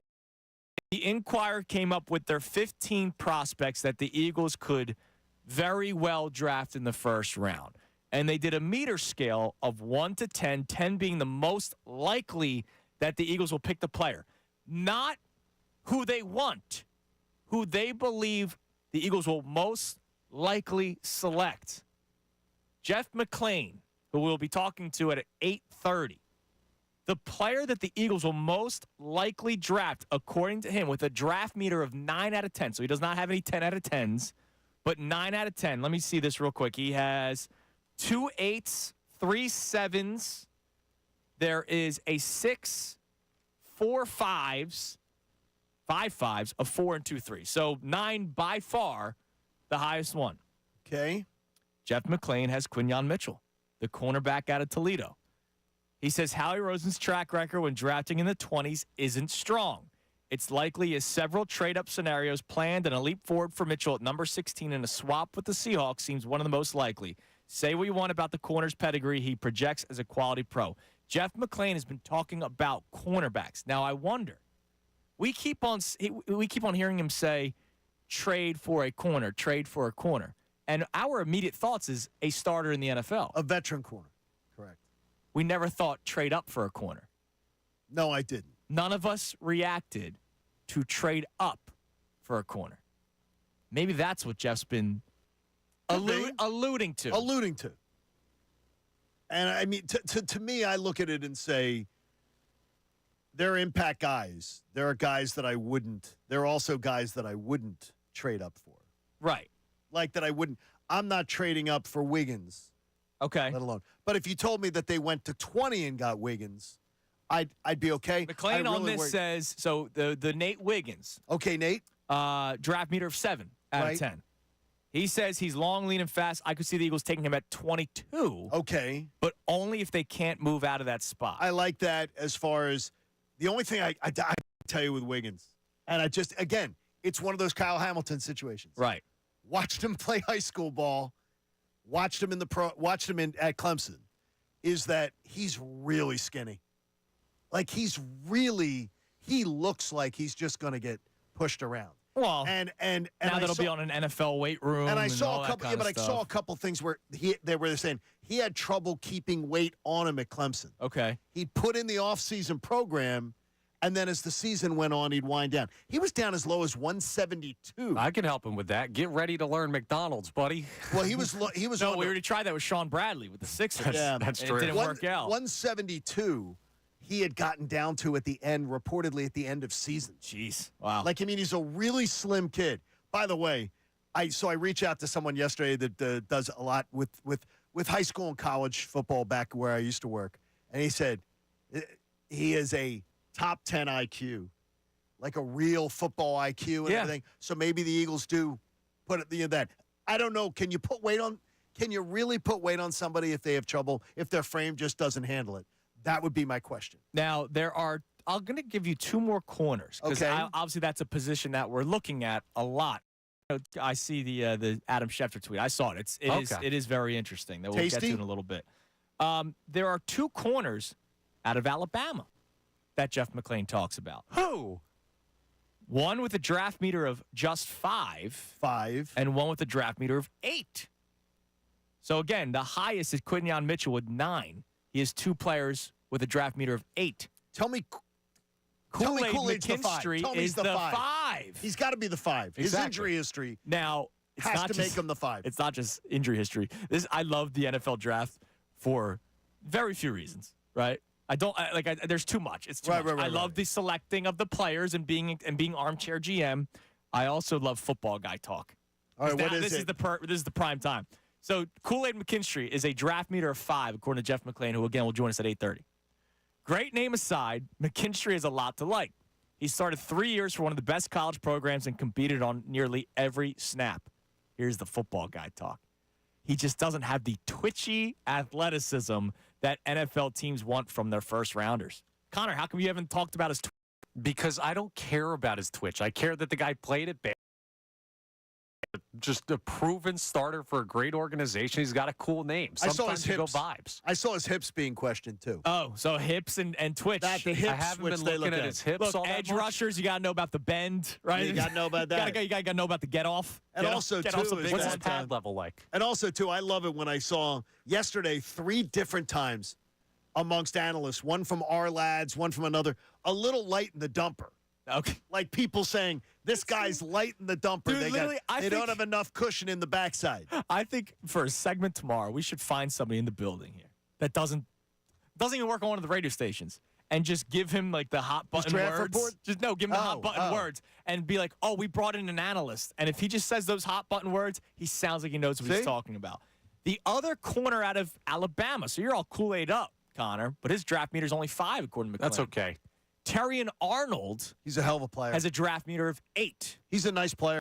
Here's what McLane says. Arnold's so-so combine performance is of concern, but the same could have been said for many successful first-round NFL cornerbacks. See Trent McDuffie just 2 years ago. He could drop because of his testing, though, which may be within the Eagles' range if Mitchell costs too much. Because they couldn't on Mitchell move on. I'm going to tell you, he's a hell of a player. I think, actually, if you're talking about him and Kool-Aid, he's the safer player, but I would think has the lower upside. ceiling. Is it upside? Ceiling, Is upside? that fair? Yeah. Upside, ceiling, upside. Kool-Aid may have a thing, and if you want nasty, tough, Kool-Aid is definitely the guy you'd want. Yeah. Which I think all of us have been looking for a gangster in the secondary. Well, yeah. We don't have one. Imagine combining that with Chauncey Gardner-Johnson. Like, we don't have one. Now Nelson, Chauncey Gardner-Johnson coming in. Now you got dogs. A little bit. Exactly. All right, so there's a tweet from Adam Schefter that's very interesting. And Schefter's going to be joining us at 7:30, so in the next segment. So Paul Hembo from Westchester, Pennsylvania. he calculated the percentage of first-round picks that, quote, hit or miss based upon whether that player signed a second contract with the team that drafted them. So That's a great standard. It could also be skewed a little bit because, these teams that stink are typically drafting toward the top, and then guys want to go somewhere else. It does happen. But based off of what he did, and I appreciate the analysis, I want to run through it quickly because it goes into our conversation about linemen. So the number 1 position hit rate is center. This is the last. This is the 20 drafts. 20 years of drafts from 2000 to 2019. So they're not the last 5 years. Right. 2000 to 2019. There were 12 centers drafted in the first round from 2000 to 2019. 11 centers followed up with the second contract. That's a 92% hit rate. The next highest is offensive linemen, offensive tackles, which is why I keep on thinking that might be what the Eagles do. So we'll continue to run through that because it's very interesting. You'll see the highest hit rate, and you're going to see the lowest hit rate, and some of them are positions of need for the Eagles. So we'll talk about that as well. Are there concerns there with drafting maybe a first-round corner? Hint, hint. All right, Adam Schefter joins us coming your way next. You do not want to miss this. Schefter, the day before the NFL draft. What could the Eagles be doing? Remember, Schefter has told us a couple of times he thinks the Eagles are done trading for players maybe in the NFL. But he has said to us multiple times the Eagles will trade up. He kind of expects it at this point. So we'll see what he's saying today, the day before the NFL draft. ESPN's NFL insider Adam Schefter next. Kincade Salciunas, 97.5 The Fanatic. Fanatic Sports Update.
Wednesday morning. Welcome in Kincade and Salciunas. We'll be joined momentarily by the great Adam Schefter of ESPN. Can't wait to talk to him about the NFL draft, which is tomorrow. What will the Eagles do? He has said to us now multiple times, John, that he expects to trade up, not trade back, to trade up. So we'll see if that's what he still believes the Eagles might do tomorrow night. And if they do trade up, who are those players that the Eagles could target? And we've talked about Quinyon Mitchell a lot today. And he didn't seem to have a thought that there were any trading for active NFL players. An A.J. Brown type draft night move was on the right. He was pretty clear about that. He almost I remember we had a whole topic about it the next day. He almost made us feel greedy. Yes, that he we said. Kept on he goes, saying. man, you people. Right. He's like, what else? You people want a lot, what more don't you? What more do you want? Right. Exactly. I think people outside this city, though, admire the Eagles more than people inside the city. I know from people in the industry. Know a lot of people working in the industry, working with the major networks and everything. And I think overall, they speak higher of the Eagles organization than our own fan base, than our own listeners, and many times our own hosts. They look at it from a totally different perspective. Correct. We are living and dying week by week, whereas they are talking to not just Howie Roseman, they're talking to like that left they're saying, not too long ago. Like they know. Well, what they're backing up to is they're backing up what I say to you, to Connor, with all love and respect. You guys are a bunch of spoiled brats. Absolutely. Because you have grown up in the era where the Eagles have been relevant for a quarter of a century. And I have admitted to that, and I love it, by the way. I love being a spoiled brat. I got to tell you, I never thought I'd see it.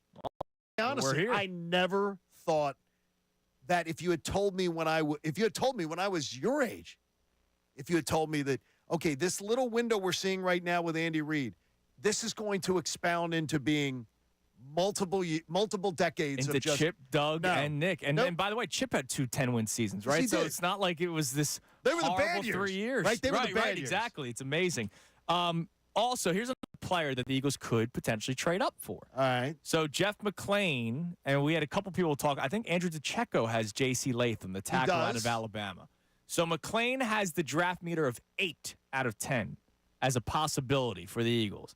But this is a trade-up. He says another trade-up possibility. Latham could conceivably start. He does not say. Okay. Conceivably start at right guard before eventually moving outside to tackle as Lane Johnson's replacement. The Eagles have to be careful not to overemphasize positional versatility, but Roseman's preference for first-round lineman has long been justified. I have a preference of a guy that can eventually replace Lane Johnson, but start at right guard. That is my preference. I think it's a good preference. Yeah, But you need somebody that is plug and play. Right. I agree. All right, let's go to the Comcast Business Hotline. Every day in business is a big day. Let Comcast Business help you move forward with what's next. And, of course, he's brought to us by Landis Block. Create your very own jaw-dropping backyard paradise online at landis.com. I know he's always busy, but very busy day today and, of course, the rest of the week for Adam Schefter. Shefty, come on today with us. We appreciate it. Gentlemen, what is going on here? We are 1 day away We're from excited. the NFL draft. I know we're excited. I'm sure you are excited. I know the phones will be buzzing over the next, 72 hours for you? That's correct. They've been buzzing, and they will continue to buzz. And just hung up with a call right now to do this. All good. So, Shefty, let's start off with the Eagles' potential draft strategy in the first round. You have said to us a couple of times now when you've been joining the show weekly that you are basically expecting the Eagles to trade up. The number that keeps on being thrown out there by local reporters, national reporters, is the 16th overall pick with the Seahawks because they might be in a position to be willing to trade back. Do you still believe that the Eagles will be active tomorrow night in trying to move up? Oh, that I expect them to. I'm just saying their history has told us. And they will look to do that again, I expect. Whether they actually do it or not depends on who's on the board, who's available. And let's use 16 as an example. 16, I believe, is Seattle. 16 doesn't have a second-round pick. 16 second-round pick went for Leonard Williams. And therefore, Seattle would love, I'm sure, to recoup a second-round draft pick. And some of the players I've heard connected to Seattle, considering likely would. It makes all the sense in the world for Seattle to move back, for Philly to move if the guy they want is still there, and move forward in that regard. Now, I really don't know who it is that Philadelphia would be eyeing at that spot, that they would feel the need to move up 6 spots to go get. But that's been their history. And I would also say this, relationship between the Seahawks general manager, John Schneider, and the Eagles general manager, Harry Roseman. And so it would be very simple for those guys, if they haven't already, and I'll bet they have, to have had some sort of conversation, putting parameters in place. Hey, we'd love to come at 16. If we do, we'll give you this. You interested? Yes. I'm interested too. Let's just see how this goes, and we'll follow up here during the draft. I mean, very simple call. If I was to say to you, Eagles are at 22 and they're sitting there, how many quarterbacks would you just guess are off the board? At 22? Yeah. Minimum of 5 and very possibly 6. And do you see that making the 22nd pick maybe one of the situations where you say, let the talent fall to you with so many quarterbacks going early? Well, again, John, the whole thing will be how the board is falling, what they're feeling, whether they feel like they can wait. If there is somebody that they feel anxious to go get at 16 now, my guess is it's what they've gone through the scenarios. They know what it is. They know how many quarterbacks may or may not go. They've figured this into their calculations, and then they can make a decision from there. If they've been interested in going up, and that's been their history, and they feel like there's a guy that they don't want to wait around and they don't want to risk losing, I won't be surprised if they moved up then. Schefter, the Eagles in recent years have been totally okay with drafting a guy that might not be an every down player like a Jordan Davis or even a starter in his first year like Cam Jurgens, who eventually moved to right guard last season and now will be the replacement of Jason Kelce. Do you think this draft for the Eagles will be more of a plug-and-play kind of draft where they are looking for somebody that will start on the field, or will it just be a best player available? We'll figure it out, down the road for the Birds, whether or not this guy will play. A best player available. Their history has shown that they're a lineman team, like offensive line, defensive line, pass rushers. Like that's typically what they do. For them to go, I'm making this up, Brock Bowers in one. That just hasn't been their history. Not to say it couldn't be. Like maybe that's the guy if you were there. I'd be surprised, but they're pretty consistent. And I posted this thing on Twitter this morning about hit rates at each of the positions that the content producer Hembo came up with at ESPN, and the hit rates at offensive line are the highest at any position that there are in the league. Okay, let me ask you this. I always will tell, or I'm of the belief, that he who speaks first in a negotiation loses. Is the aggressive general manager that is calling about trying to trade up or trying to make moves, do you believe it's that they are then sort of behind the 8 ball, that the other guy has the edge up in the negotiation? What's funny about that is I was on the phone yesterday with the head coach.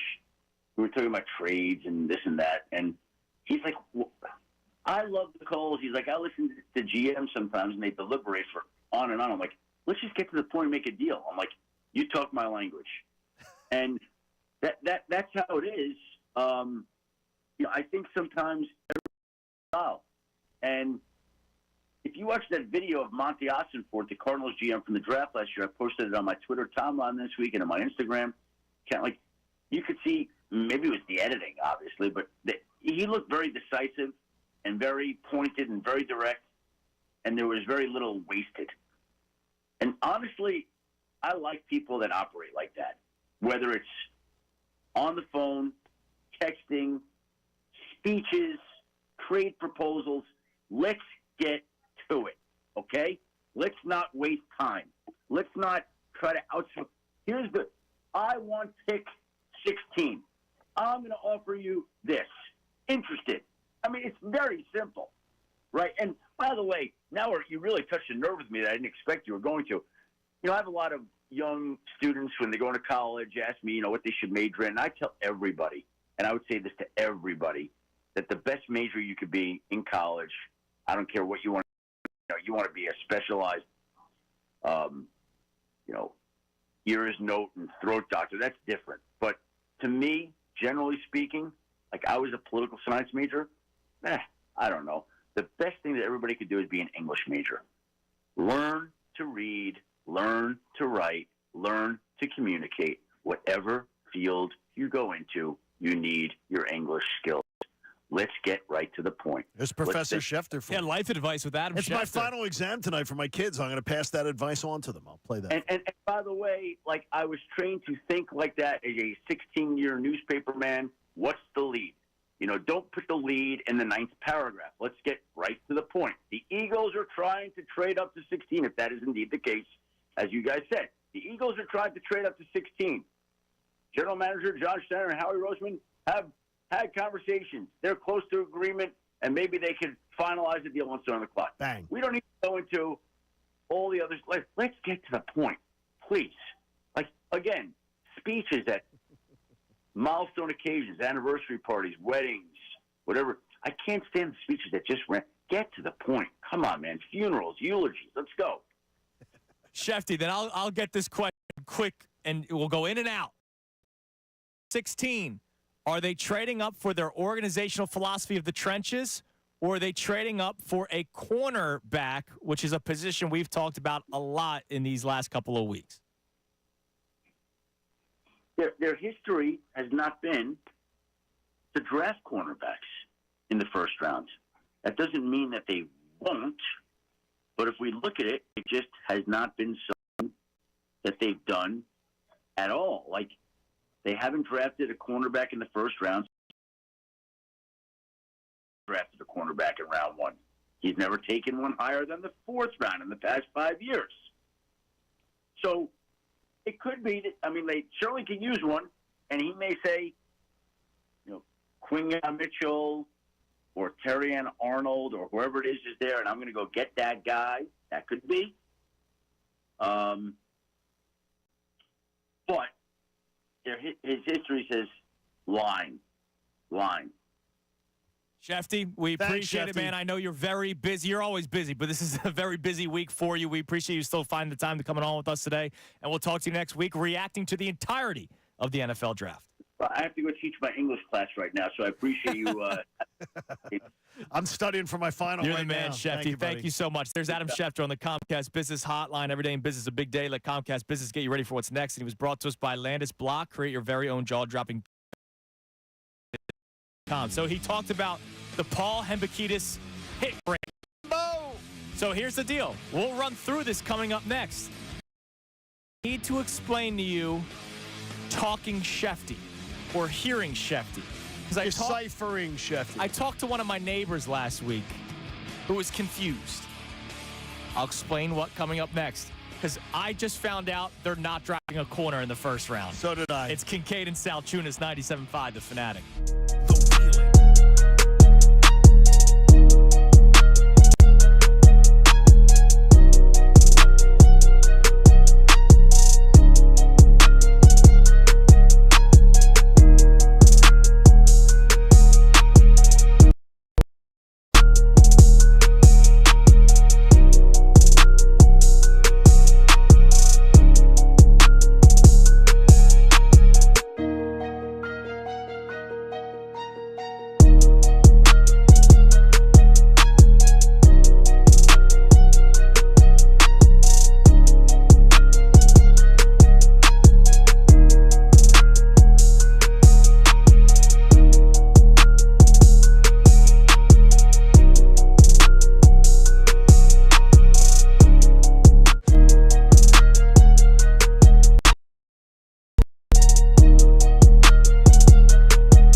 Salciunas here on 97.5 The Fanatic.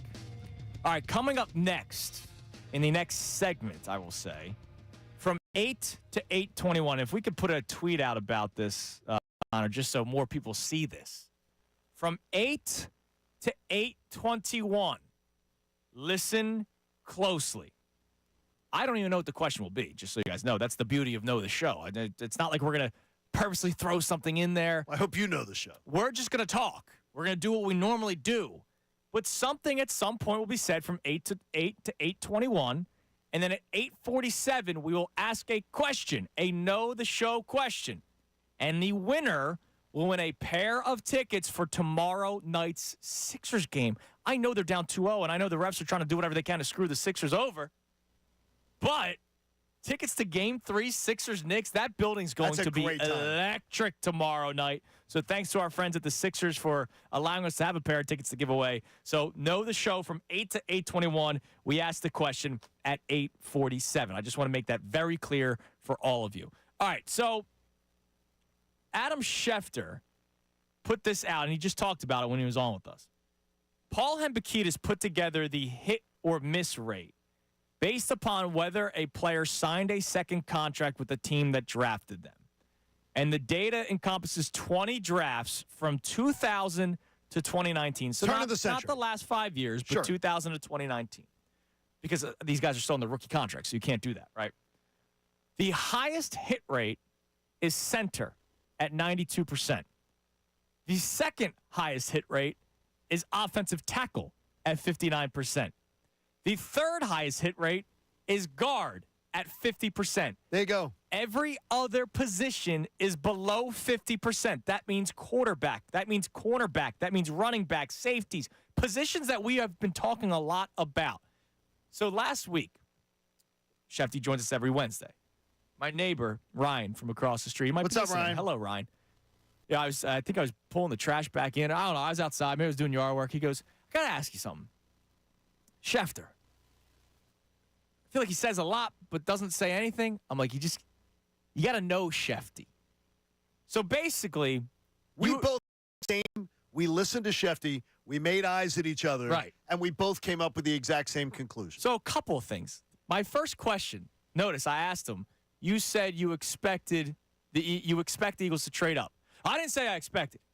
And then he said their history. But then he talked for like 3 or 4 minutes as to why he expects the Eagles to trade up. He did. So he clearly knows something.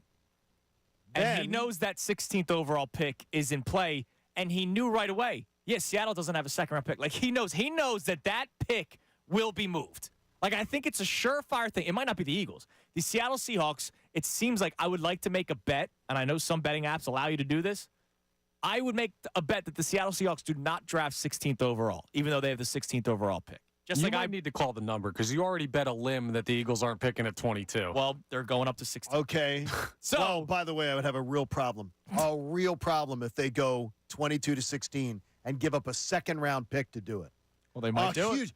It's way overpaying. They might do it. It is way overpaying. Well, it's not good. That is not a good move unless you're getting something else back, like you're getting a third round back or something.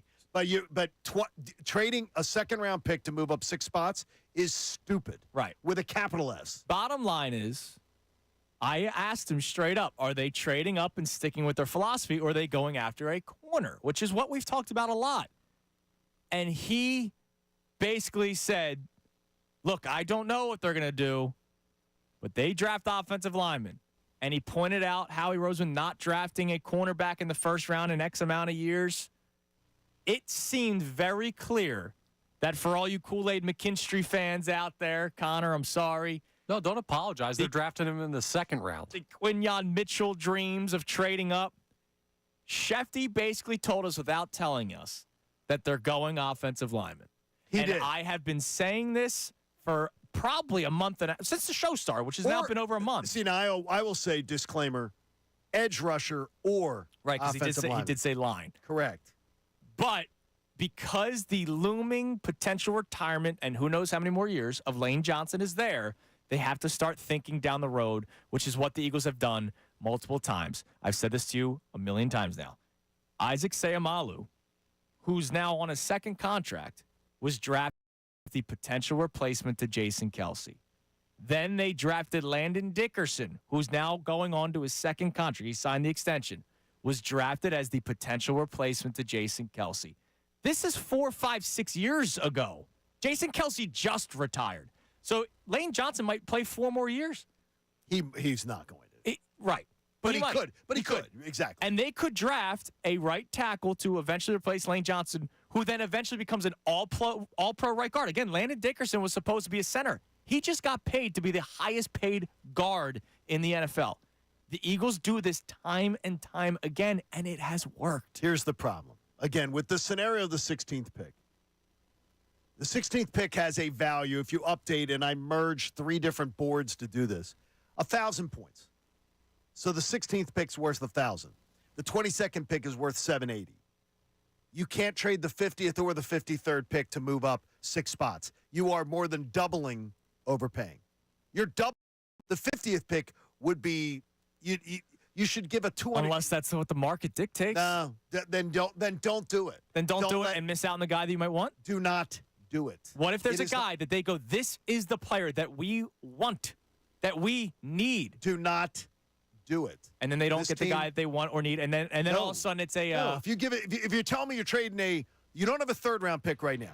If you tell me you're giving up one of the 2nd round picks and you're picking up a 3rd or a 4th, I'm all in. You are absolutely overpaying if you pay one of those 2nd round picks to move up to 16. I wouldn't be surprised if Howie did it. He probably won't. I would be. I honestly would be surprised because it is a huge overpay. Like that would be a distinct overpay. You better be right. You better be right. And you know what? Odds are, the Eagles would be if it comes to alignment. Yeah, I can't do it. Can't do it. I will tell you the hit rate or lack thereof of the cornerback position coming your way next. Also, John is going to quiz us. Just quickly. Well, I'll tell you quickly. I want you to do the tease. I will prove to you why Howie needs to move up and also why Howie is being disrespected with one of the stupidest talking points out there. All right, we'll do that coming your way next. Also, today's headlines with Connor Thomas. And listen closely. From 8 to 8:21, that will be the answer at some point at 8:47 for the Know the Show question that will win you the pair of tickets to tomorrow night's Sixers-Knicks game from 8 to 8:21. Listen closely. 97.5 The Fanatic.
this Wednesday morning.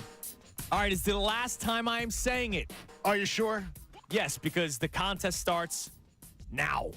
From now until 8:21, when we break this segment, something will be said at some point during the segment, and at 8:47, we will ask a question based off of what is said in the next 18, 19 minutes. It'll be Know the Show for your chance to win the pair of Sixers tickets for tomorrow night's Game 3 Sixers-Knicks. So make sure you are listening closely, even if you disagree with everything John says, okay? Listen please. closely. Please. All right, we have today's headlines The with two of you. Connor Thomas coming up in about 2 minutes. But I want you to set this up, and we'll do it after today's headlines. Right. So you were listening to a podcast yesterday. Yeah, I was listening to Sumer Sports, by the way, Sumer. You've heard, we had him on quite a few times on one from the Super Bowl, another one. Thomas Dimitroff, longtime general manager, now running this Sumer Sports. It's sort of the analytics of the NFL. Okay. And I was reading about tried and true things about the NFL draft that are with at least 20 years of data this century. Okay. And so I have a lot of those. One of them told me this. Howie needs to move up, and I'll make the definitive case why. And more importantly, why Howie is disrespected in this market for something, and I hear it over and over again. Interesting. And it is stupid talking point that should be underlined with 3 black marks. Okay. That it's such a stupid critique of Howie, and I will prove it because Howie is being disrespected. Now, can I just ask, and don't go I too won't deep give anything into away. it. The trade up, is it trade up for a specific position, or is No. it just straight up trade up? Why you must trade up. Interesting. Okay? All right, so why? And there's over 20 in some of these there's 22 years of draft data, some of them there's 23.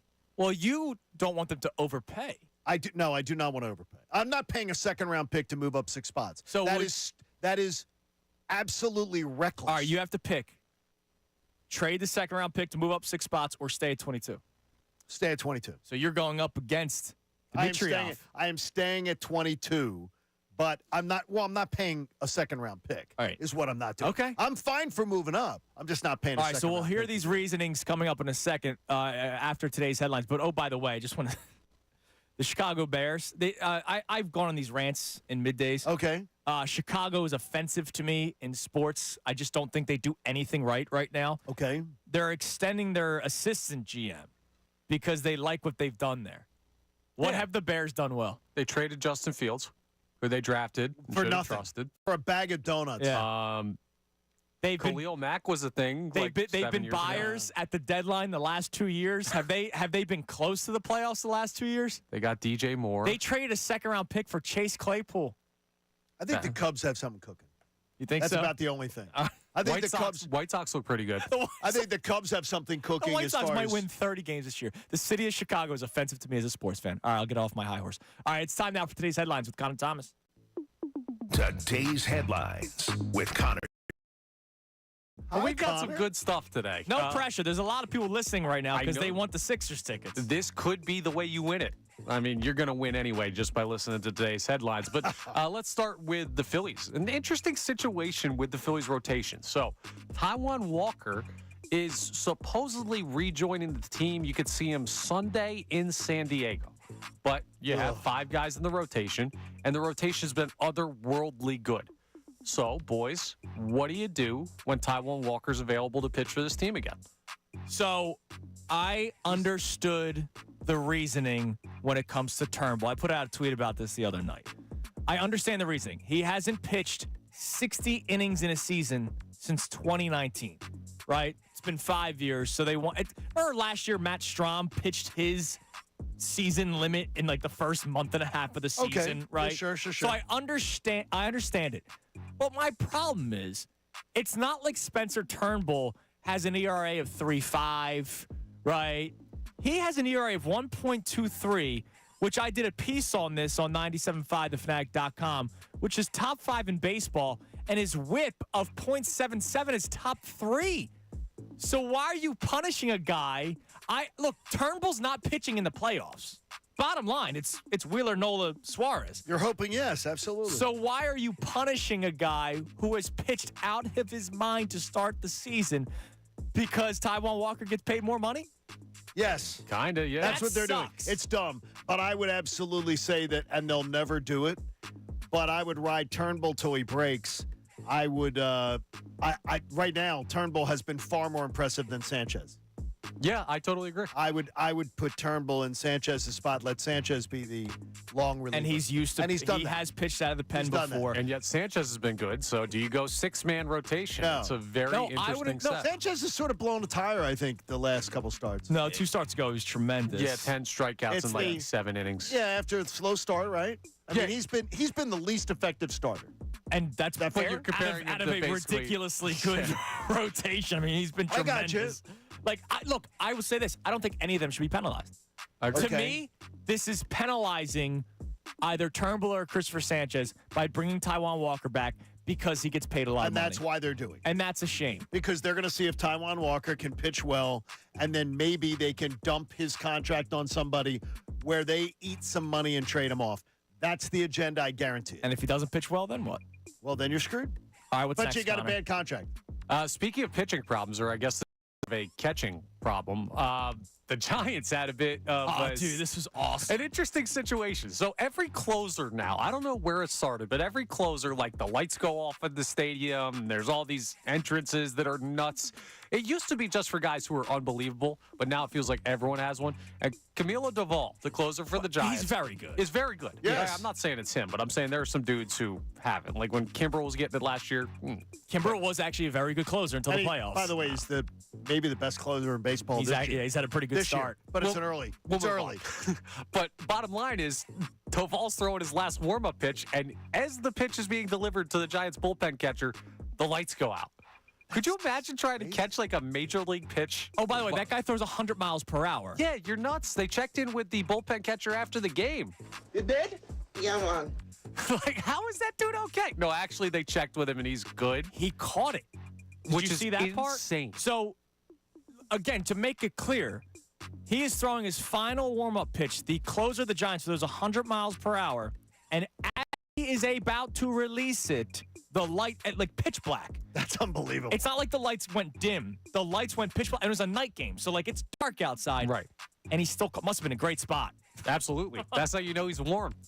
I guess Throw it so. in the dark. That's terrifying, though. Yeah. Like, look, he was clearly a high-level catcher at some point to be a bullpen catcher, right? Those Like, guys it's are normally D1 dudes. right, exactly. But I don't care if you're JT Realmuto or a little leaguer. If it's pitch black outside, you can't see a baseball. nasty. Yeah, not a fun situation, but everyone came out okay. And last one here, we haven't really gotten into it. I've mentioned the Tyrese Maxey won a yearly award for the NBA yesterday. He won the NBA's most improved player. Yeah. Thoughts on how much that, does that get you guys excited? It's not one of the main I'm happy for awards. Tyrese Maxey. Yeah. I'm not putting a banner up. Like I celebrate Embiid winning an MVP more than Tyrese Maxey winning most improved player. But I'm happy for him. And look, he's going to get more money because of it. Does he get superstar calls in Game 3 because he's now most improved player? Cooper hasn't gone to school yet, and I can just assure you that when you go to in preschool and then in elementary school, they're going to be like, most improved student goes to, hopefully, whatever, some kid in the class gets it. I hate that award. Can't stand it. Why? It means nothing. You hate it? It means nothing to me. Who hates that award? What do you means mean it nothing means to me. nothing to you? It means the most improved player. Yeah, he improved. Congratulations Okay, on working your ass off during the It's off just, season. it means nothing to me. John, It means nothing. How in the world? you rip players who look like they regress or take a step back. He Okay. is being awarded for I getting do not like better. I don't like the award. It's not. Why? Little Because he League. should just take his lunch pail and get No, to it's work. Not, it's not Little League. First of all, too, it's so subjective. So there could be a guy. I mean, who- all the who awards worked- are subjective. Yeah, but too subjective because you can't. It means nothing to me. In one ear, out the other. As does celebrating people getting MVPs. It does. It means nothing to me. I'm about. You don't have I am any about sort the of laundry. pride No. for a player on your team? No, Joel Embiid's MVP, when I look back at the 23 season, means nothing to me.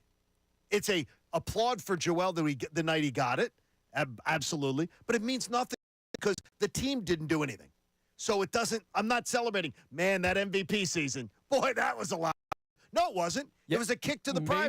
During the time, it was fun.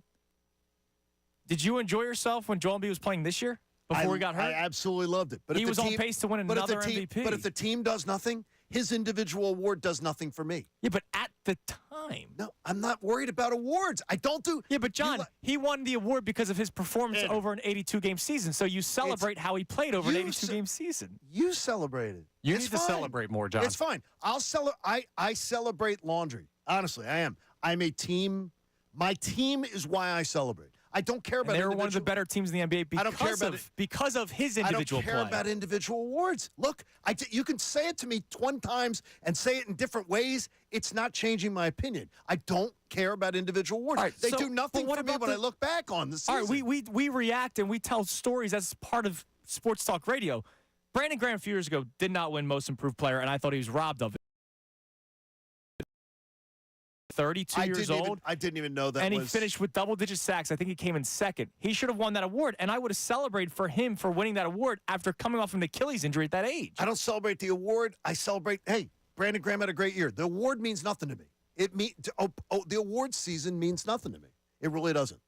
Never has. Never has. I celebrate what my team does, the season does. Because going back, I'm not going to look back fondly on the 23 Sixer season and say, well, that was the Embiid MVP season. Man, that was a hell of a lot of fun. It was fun. It was not fun. It was fun during it, though. Yeah, it was It's fun. fun. It's fun to watch Joel during- Embiid's whole career. I've had fun the years he didn't win MVP.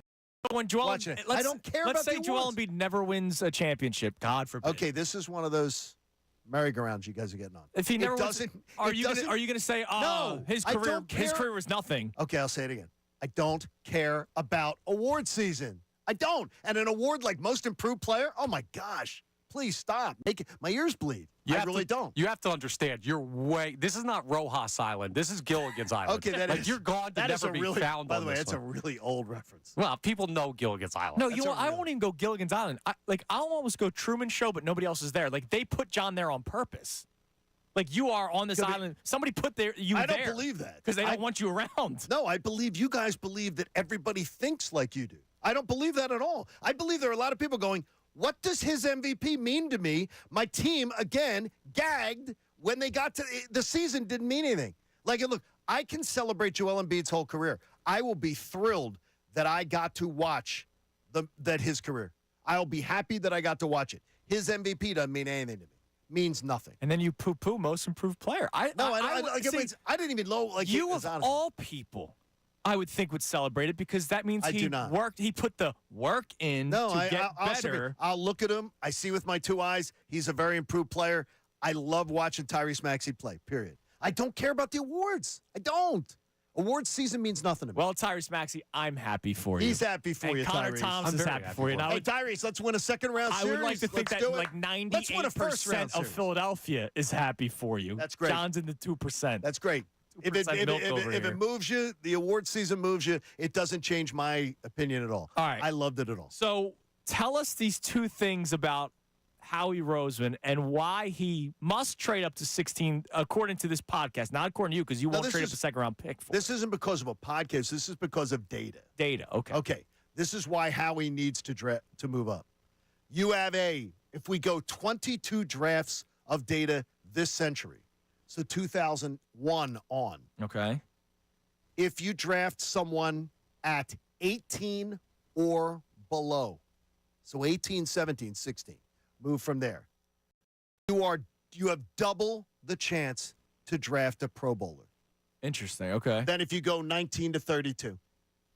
So if you draft a player 18 and below, you have double the chance to draft a Pro Bowler, 53% to 25%. And as you have said, you've heard people talk about this draft specifically. What, players 1 through like 20? It was like 23 or 24. 23 to 50 something are the same player, right? At that point. So there's one for you there. Here's the one for Howie Roseman. Okay. If I've heard it once, if it was a drinking game in the city between hosts, callers, it's, well, Howie's got to draft out because he's really good in the top 10. But when he gets out of the top 10, he doesn't draft as well.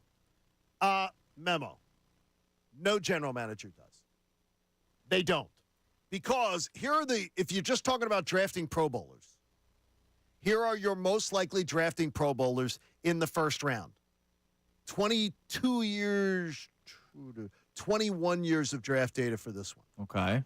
Drafting third is your most likely spot to draft a Pro Bowler. Drafting 10th is your second most likely spot to draft a Pro Bowler. Drafting fourth is your next likely spot to draft a Pro Bowler. Drafting first is your fourth most likely. Drafting fifth is your second most likely. Drafting sixth is your sixth most likely. Every general manager drafts Pro Bowlers in the top 10. Right. Every general manager that drafts 18 and above, it is a crapshoot. So don't make it a Howie. Well, if he drafts in the top 10, he hits. But if he doesn't draft in the top 10, he hasn't been very good. So you're saying this isn't a Howie thing. This is a league-wide thing. It's a general manager thing. By the way, is that as far as second contracts, too, Howie Roseman is if you're talking about players getting second contracts, Howie Roseman is a top 5 GM. That can also beat a tenure. So that might be a slide that is skewed.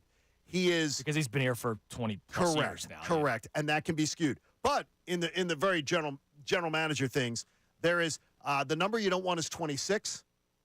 No Pro Bowlers have been drafted 26 in 22 years. In 21 years of data in this. So we have the Madden curse and the 26th overall pick curse. It's not a good one. But again, 18 is the one. 18's the number. You want to go 18 and below. So Howie getting to 18, and 17, we 16? We have talked about 16 multiple times seems now. like it. And again, if you talk Schefter, right, he keeps on pointing out the 16th overall pick as a possibility for the Eagles to draft O-line or D-line. Oh, by the way, here's a good one for you. It's just one additional thing. If Howie was to make that move to go from 22 to 16, history tells you moving up in a draft, you pay less on draft night than if you do it in advance. That makes sense. Yeah, it totally makes sense. Because now the See, team I would think, though, that teams see players sliding, and then maybe you get... I think knowing the board helps. Yeah. Also for the team trading back, knowing the board helps, whereas a month before the draft, if you're trying to make that trade, it might cost more because you don't know how the board's going to play out at that point. Comparative trades from 2013 to 2022, to make the same deal a month outside the draft or to make the same deals on draft night, the draft price is almost always lower, like 75% of the time. I'm not surprised by that. See, I heard that number and I went, wow, I didn't realize because, that. like, last year, the Bears were what? The Eagles trade up from 10 to 9 with Chicago. Right. Chicago goes, well, we're not drafting Jalen Carter, so we might as well get something out of it. Right? We know they're not going to get a future first, but they know we might as well get something out of it. What did they get, a fifth? Something like that. Something It might have been a fourth. But, yeah, I mean, they're just happy to acquire another pick. That's a number that didn't surprise you, surprised me. Okay. That one surprised me a little bit because I'm thinking bidding wars. That was interesting. Stop disrespecting Howie because it sounds dumb. By the way, speaking of hit rates, cornerbacks, first rounds from 20 to 2019, signing a second contract with the team that drafted them, just 38%. That's terrible. The Eagles' offensive line philosophy works, and that's why I expect them to stick with it tomorrow night. We'll talk to Jeff McLane of the Inquirer, Inquirer.com. He put together a great piece, the draft meter, the likelihood from 1 to 10 of players the Eagles might draft. Speaking of corner, his highest one at a meter of 9 is Quinyon Mitchell from Toledo. We'll talk more to Jeff McLane coming your way next. It's Kincade and Salciunas, 97.5 The Fanatic. Fanatic.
Sports 97.5 The Fanatic. We'll be joined momentarily by Jeff McLane from the Philadelphia Inquirer, Inquirer.com, as we are 1 day away from the NFL draft. We're also talking about the 2-minute report coming out last night, and officially we got the answer that the league, well, the refs screwed up. And the refs are part of, not the, but part of, and now we know a huge part of why the Knicks won Game 2. And the series is now Knicks 2-0 instead of the series being tied at 1 win apiece with Thursday night's Game 3 in South Philly. And so I want to rip the refs today. Normally, I'm a move-on guy, John, but today, no, I can't do it because it changed the direction that this series is now going. You could be tied at 1, instead you're down 2-0 because of 3 horrible, horrible mistakes by the refs in a span of, 1.4 seconds in game time? If the Sixers, lose this series in 7, I will absolutely never forget it. If they lose in 4, they lost in 4. If they lose this series in 5, I don't want to hear about losing Game 2. Okay. You know what I mean? It's one of those things where if they come back home and do what I expect them to do and show fight, then we have issues. So we can get some more texts on that. You can text the show at 610-632-0975. I want you to be able to vent and rant and be angry. The floor is yours. But for now, let's go to the Comcast Business Hotline. Every day in business is a big day. Comcast Business gets you ready for what's next. From the Inquirer, Inquirer.com, the great Jeff McLane. Jeff, what's going on, man? Good morning. How are you today? Hey, guys. What's up? We're doing He's great. always measured. He is Jeff always is measured. always measured. He's not going to be frenetic. See, I would want Jeff in my war room come draft day. I would too. Because the adrenaline will never get too high or too low, Jeff. It's great. We appreciate it. I don't know about that. I'm Mr. Fold under pressure in a game time. Great practice player, horrible in the game. So you're Tobias Harris. Oh, God. Was that too far? All right, fair equation. Jeff. So we've been reading through the piece you guys did in the Inquirer where you did the meter scale, the possibility of the Eagles drafting specific players on a scale from 1 to 10, and you have the highest meter of 9 for Quinyon Mitchell out of Toledo. Let's walk us through this, because they would have to, by your, I guess your reporting and also your belief, that they would have to trade up to get him. Yeah, I find it hard to believe that either him or Terry Arnold, the top 2 cornerbacks in the draft, by most estimations, will be there at number 22. And I think this is the year that you may finally see Howie Roseman draft a cornerback in the first round. Now, of course, don't rule out tackle. Those are probably the 2 positions I'd be very much keyed on heading into the first round of the draft. But yeah, I think that Mitchell's the type of prospect where you're going to have to move up into this team to get him.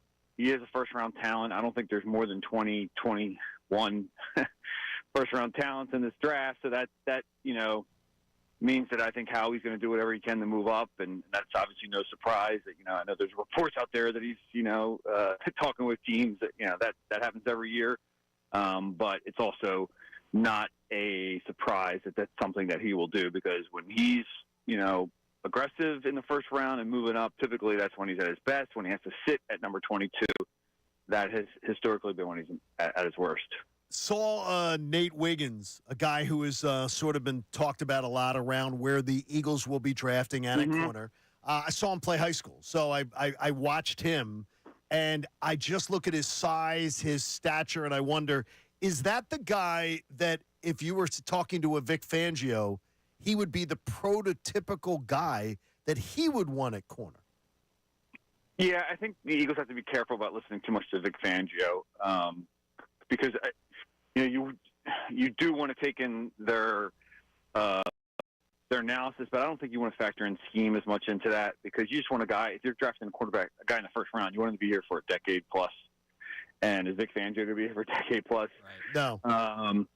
Yeah, but Vic obviously knows the position. You'll listen to him.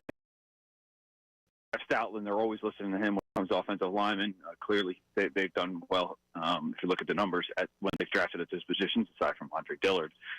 So yeah, I mean, Wiggins is an interesting prospect. He's got some good numbers in terms of his speed. There's questions obviously about run defense and tackling when you're at that size, but that pales in comparison to being able to cover a guy in man. And that's something that this kid can do. And I think at number 22, that's certainly a possibility if they stay put. You mentioned tackle is another position to look at. Let me ask you, how important is it for Howie's point of view to draft a tackle that could play guard, because we know right guard is still a position where we don't know who the starter will be, or are they willing to draft a tackle and let him sit until Lane Johnson leaves? Yeah, I mean, that's the question when you're looking at that tackle position. And if you look at the draft, there's guys that project to maybe both positions or can step in there and help hold down the right guard spot. And then there's guys, I think, that are exclusively tackles and may need a little work and may need a little time. You've seen from Howie over recent years, draft for the future with Cam Jurgens, with Jalen Carter to some degree, obviously with Nolan Smith. These are first-round players. So there's no reason to think that maybe a Tyler Guyton at 22 would make sense for them. As a kid from Oklahoma, he hasn't played a lot at the position, so he's a little raw. But, maybe you're able to kind of just wait for him to be ready, assuming Lane Johnson has 2 more years left. But that's a little bit of a gamble to make too. I know Lane keeps saying, I got two good years left to me, but maybe he's got 2 good years and 1 decent year and another, so you got to be careful about expending so much draft capital on a guy that you may not see on the field in a couple of years. But, ideally you'd want someone, like J.C. Latham, I'd say, you could see him starting out inside and then eventually being kicked outside. The question is, can you get a guy like that? Even if you're trading up, how far can the Eagles go without giving up so much draft capital to get a guy like that? Maybe 12 is probably the furthest I could see him dropping. There's been talk about the Eagles. There's been a report, I think, with the Eagles are talking with the Broncos at number 12. Maybe that's the guy that got targeted. If in your history of tracking and speaking Howie Roseman, do you believe that leading up to a draft, the Eagles are more about laying out misinformation or information? I think they're more about just saying nothing. Yeah, they do that well. They do that well, Jeff, by the way. Right. Well, it depends who I'm talking to, right? Howie, I think Howie's definitely certainly talking to everyone in the league in terms of trade scenarios, but also, this is kind of where Howie's, it's a strength of his. I don't know if he would say he's the greatest evaluator in the world, but he definitely does his work, and he definitely can sense when teams are going to be going for this guy or that guy. But wow, last year's draft was such the most recent reminder that it's really hard to predict what happens, even certainly for those on the outside. But I think in talking to people around the league, even those on the inside, Milk Heiberg, I think, got 1 out of 32 right last year in his mock draft, which is pick on Mel because, there were a lot of people who didn't do that well. But it's just this whole mock draft cottage industry, it's just the biggest joke in the world. Jeff, I don't look at my first mock draft until this week, and we did it yesterday. I think you guys So you'll be looking at mine. I do one. That's it. I'll do one tomorrow. It's the only time I look at it because here's the thing. First off, mock draft 1.0 coming out in November. Have you talked to a team? Have you even – you got to see how your seasons play out. You got to see how – out. Here's how you guys, though, need to judge mock drafts to make them more fair is say how many of the 32 players that are drafted did you have on your 32-player board? Okay. I think that's how you judge a mock draft, not by whether a guy got the team right, because one move changes everything. Yeah, there is a site that I think that gives out points in that way. That does it every year, and there's certainly guys that have been historically very good at it. Goose and Rick Gosselin, no longer works at Dallas Morning News, but he for years, because he was talking to guys in the league, and back then, they were a little more inclined to, I always tell the story about the draft of what it's now versus what it used to be, and Rich Hoffman used to. Did I tell this story to you guys before? No. Rich Hoffman used to cover the Eagles for the Daily News, obviously a long-time columnist, great guy. And he was covering the Eagles in '82, and it was he was remembering how, the draft happened, at some point, I think the Eagles came to him and said, hey, you guys might want to talk to the first-round pick. His name is Mike Quick. Wow. No one cared. No one covered the draft, And now it's theater. It's theater now. Well, I still live by that. Until they're Eagles, they don't mean as much to me. Right. Jeff, last thing before we let you go, and I know you may have not had much time to dig into this, but I would just love to know what you've heard so far. The league reviewing both the Falcons and Eagles about tampering, the whole Saquon Barkley situation with the Eagles, obviously Kirk Cousins with the Falcons. It seems like if they are docked draft picks, it will be next year. What have you heard on this story so far, and is it really because James Franklin opened up his big mouth? Yeah, you know what? Honestly, I was more concerned with the Isaiah Rodgers. So when I was reaching out to like people in those circles, that's what I was fixated on. So I hadn't really even asked about that. I kind of almost forgot about the Barkley thing. I think was Jeffrey Lurie might have been asked about that at the owners' meetings and just kind of said, we'll let the league handle that. I mean, if they talk to him and they're not supposed to, then that's going to probably cost them a little bit. And you're right. It won't be this year. It'll probably be for next year. But as far as I know, they're not close to kind of doing all the work on that, legwork on that. So it wasn't like right before the draft they'll drop that. Okay. I'm not.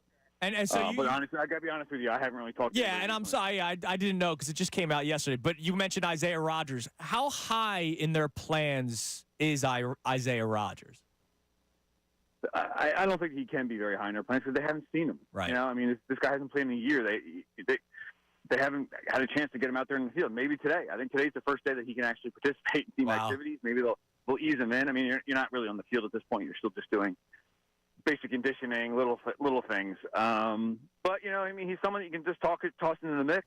Another body. Yeah, another body. Again, as I said to you guys before, I don't think James Bradbury is going to be starting outside cornerback when the season opens, and maybe Rodgers ends up being the guy. Maybe he ends up being the slot because we know obviously Avonte Maddox is back, but it wasn't like he was great last year when he was healthy. So, yeah, I think he's just another guy tossed in the mix. All right, Jeff. Listen, man, Thanks, Jeff. we appreciate it. I know you're going to be very busy the rest of the week. We're going to be following all your stuff. So thanks, as always, for coming on, man. We'll talk to you next week. All right, guys. Thanks a lot. There he's Jeff McLane from the Inquirer, Inquirer.com. All I right, will read his mock draft. Absolutely. Know the show. Next, something happened from 8 to 8:21. We will ask the question, and the person who gets it right will win a pair of Sixers tickets to tomorrow night's Sixers-Knicks Game 3. We'll also continue the conversation about the NFL draft and more on the NBA. I got to play you something. I'm a former NBA player. One Tobias Harris. Kincade Salciunas, 97.5 The Fanatic. Now, a Sixers playoff update on 97.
simple concept, right?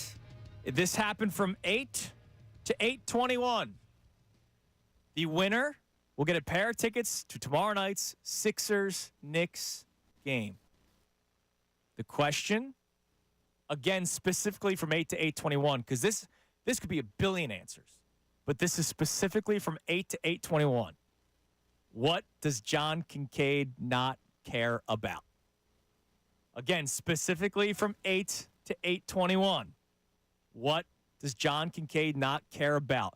We will take the first person that gets the answer right on the contest line, 215-263-0975, 215-263-0975. Brendan will make sure that he doesn't let anybody get in before the YouTube. Right, that our YouTubers get a shot as well. Make sure, too. So the first person to get it right, what does John Kincade not care about?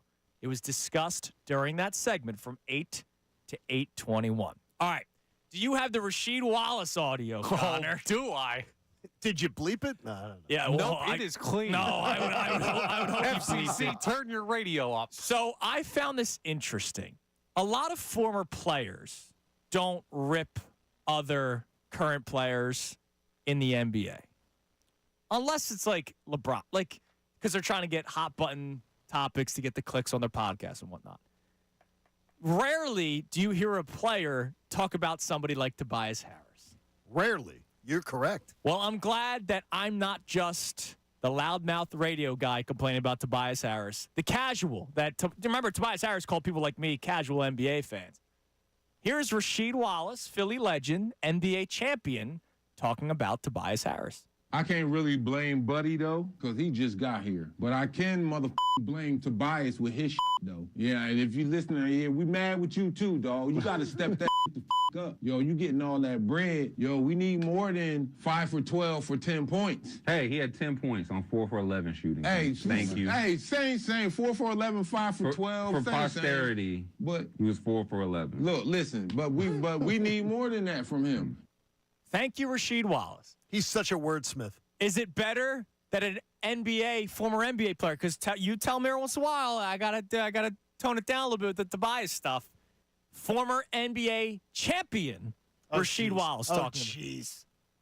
No, he's an NBA champion. I absolutely respect Rasheed Wallace's opinion on it, and I think it's just one more person's opinion on it. One more person's opinion on it. Do they need more? I think that's like the simplest thing, though, is that absolutely they need more. But I'm always told to ignore the contract. I'm always told that it comes down to Embiid and Maxey. Tobias Harris needs to step up. Now, I will not. The beginning clip, he said, I'll absolve Buddy Hield. No, I'm not absolving Buddy Hield. Why is he absolving Buddy Hield? Buddy Hield has been arguably, when called upon, he has been the worst player. I'm not absolving that Buddy they Hield. have. They've given an opportunity. I am not absolving I think Buddy the Hield. explanation there is, by comparison, Buddy Hield has been here for a grain of sand in the hourglass. Tobias Harris has been here for a decade. Some reason that makes you scared to shoot? Right, no, I'm not absolving. I'm just explaining what he was saying, I think. All right, let's go to Nelson. Nelson, the question from 8 to 8:21. John Kincade said he doesn't care about what?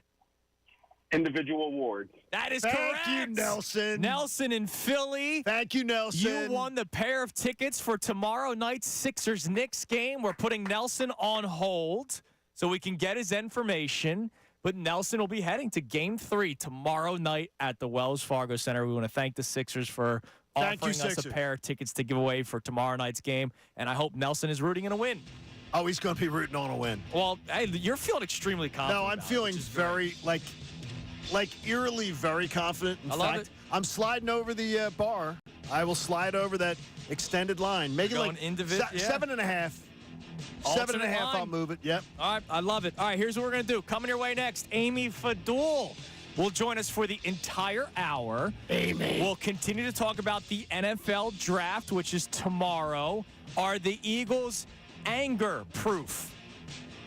Whatever they do in the first round, you're not allowed to be angry. Is that allowed? Are they anger-proof? I think we should be anger-proof, or the Eagles should be anger-proof. Also, more reaction to the 2-minute report that came out yesterday. If you want to vent about it, please call in or text in 610-632-0975. We'll get Amy's thoughts on all of these things. You'll also hear the best 5 minutes of Adam Schefter, which is what we do every single Wednesday. That comes your way around 9:10. It's Kincade and Salciunas, 97.5 The Fanatic.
exciting. Again, congratulations to our man Nelson, who won the Know the Show competition. He'll be heading to the Sixers game tomorrow night against the Knicks, and hopefully the Sixers can make it a 2-1 series. And hopefully it's also a fun day in Eagle Land, as the Eagles have the NFL draft tomorrow, drafting 22nd overall. But it seems like there's more and more steam that they are going to trade up. And it's interesting.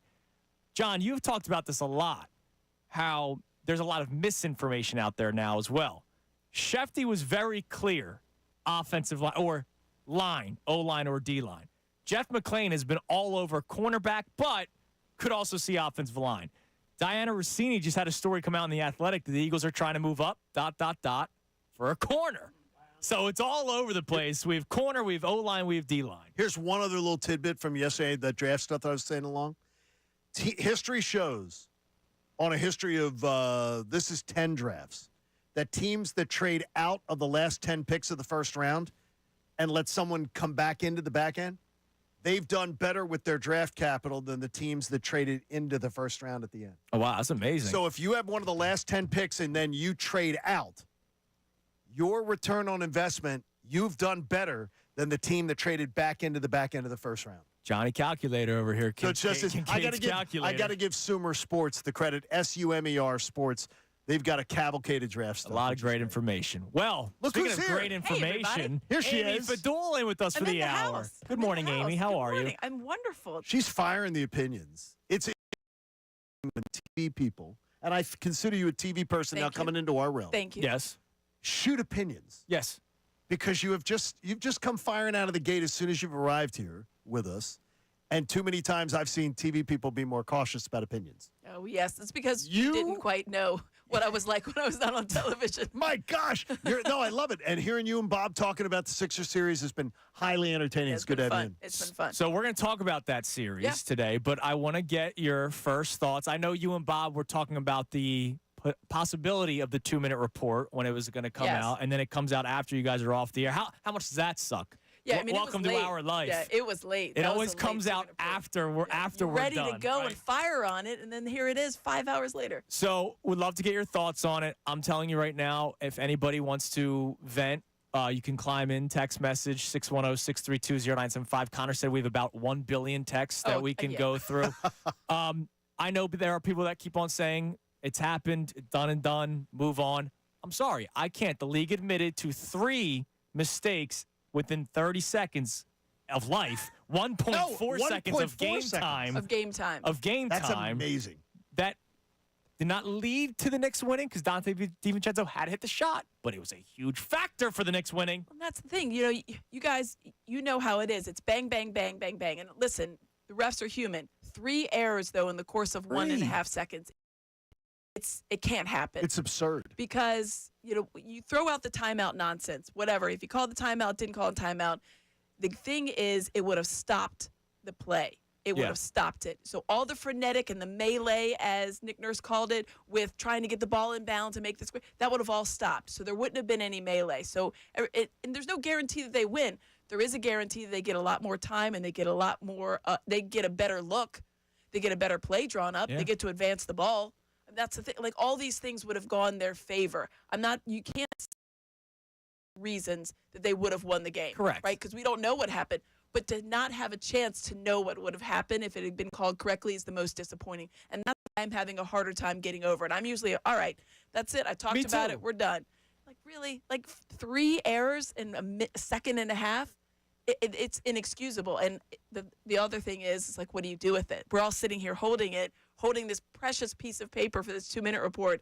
And unless we fold it up and make it into a paper airplane, it will give us no joy. And so, that's one of the things we were trying to discuss today, because John understands, and I understand why people say move on because there's nothing that they can do. But there is stuff that they could do. There is 0% chance that they are going to replay the final 30 seconds. Wouldn't it be great if we showed up early at the Wells Fargo Center, like, all right, here we go. And they put the 30 on left. But let's do it. But wouldn't they have to go back to Madison Square Garden? They'd have to play it there. Are they bringing fans in? Right. They got tonight's back open. to the bubble. Let's go. Look, are they going to how far do you do it? I just look at it as, to me, I'm much more concerned about what the Sixers are going to do. And that's just where my mind is. I'm so now, the life dealt me lemons. What's my next step? I think it How actually do I put helps But those them. lemons taste like poop, John. Yeah. Well, those are the worst kind of lemons. No one wants those. You guys eating poop lemons? Where do you go it's a different grocery store than Andy goes Where do you to, go for right? your Jersey stores? Must be terrible. Dude, they were up 2. And the foul call that wasn't there, then the next foul call that wasn't there. They're up. I would imagine Tyrese Maxey makes both his free throws. Call me crazy. So now they're up 4. It's a 2-possession game. And instead it got ripped from my hand. And you're right, Amy. Now all that we have is a sheet of paper. Little lovely piece of paper that we can do absolutely nothing with. So I said this earlier, and I hate that I said it, but I get rid of the 2-minute report. Yeah, so you just don't want it flaunted in your face? Because I know I'm correct. Yeah. I know that I have every right to be upset with how the referees completely screwed up the final 30 seconds of that game that changed the series. This wasn't a game in January. This was game 2 of a playoff series that gave the Knicks a 2-0 series lead. It's massive. I would be upset if it made it a 1-1 series. It made it a 2-0 series lead, and if you don't win tomorrow night, you're down 3-0. You might as well just stop playing. Well, I think, you will win tomorrow night. I think it I agree can with you. create fire in this because you know you won a game, right? In your mind, yes, it's 2-0, but I think in these players' minds, it is 1-1. I think they are looking at that. And then when you think about 2-0, all right, you win 2 games at home. You go back up there. You know you can win at the Garden. The Garden is this big, bad, scary place. You already won a game there for all intents and purposes in your mind. And certainly according to the 2-minute report, you've had a better chance. I hear you on not getting it. Obviously, it's the league's way of trying to be very forthright and forthcoming with here's what we grade out our officials on. Yeah, it would have been better to not know. Just don't tell me to my face. Yeah. Don't tell me to my face. I'm going to learn a lot about the Sixers. And I have a ton of doubts already. Really? But for game yes, 3? No, not for game 3. But this Sixers team and how they respond the rest of this series. Okay. I really loved the plan in game 2. It was a Loved great plan. it. Loved the plan. Mm-hmm. And to me, though, the Sixers as a roster, I have so much. Is it Rasheed Wallace that he? No, it's just the doubt. It's just the doubt in so many different ways. And also, too, I'm doubting right now that we're getting the true story on Joel Embiid and his health. With the eye? I'm not even Everything. the eye and everything. Because remember, he was supposed to be, first of all, I think they lied about the last game of the year. I think he got injured in the Friday night game against the Hornets. They lied about keeping him out of the last game of the You mean year. the Magic? For the Magic. Yeah. And then they kept him out of the last game of the year and said, oh, it was just precautionary. You know, I believe something happened there. Because there was no talk of Joel Embiid being slightly hampered. When he came back, those 5-6 games, they were talking about him looking as spry as he ever looked. And I think something happened, and I wonder how many things they're lying to us about his health. Yeah, I mean, I think if you're going to go with lying, it would be an omission, if anything. But No, because they come out and they say he's fine. Well, he's obviously listed always as questionable, and with the left knee recovery, I don't know. I didn't see a lot. I saw some limping, but I didn't see a lot of. I didn't see him hampered. You think he's more injured than what he is? Well, he had 8 rebounds in the first quarter the other night. Right. He had 2 the rest of the way. Mm-hmm. That's odd to me. It is. That's odd. That's incredibly odd.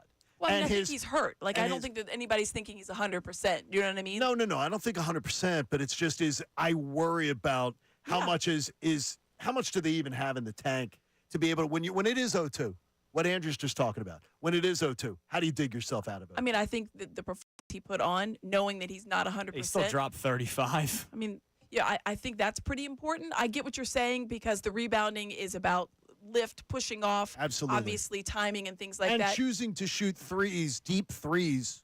He rolled for a the lot second more to half. the basket in game 2. I thought that they made a concerted effort. A lot of this is what the defensive effort that they give. They do crowd that lane. It is a different kind of look.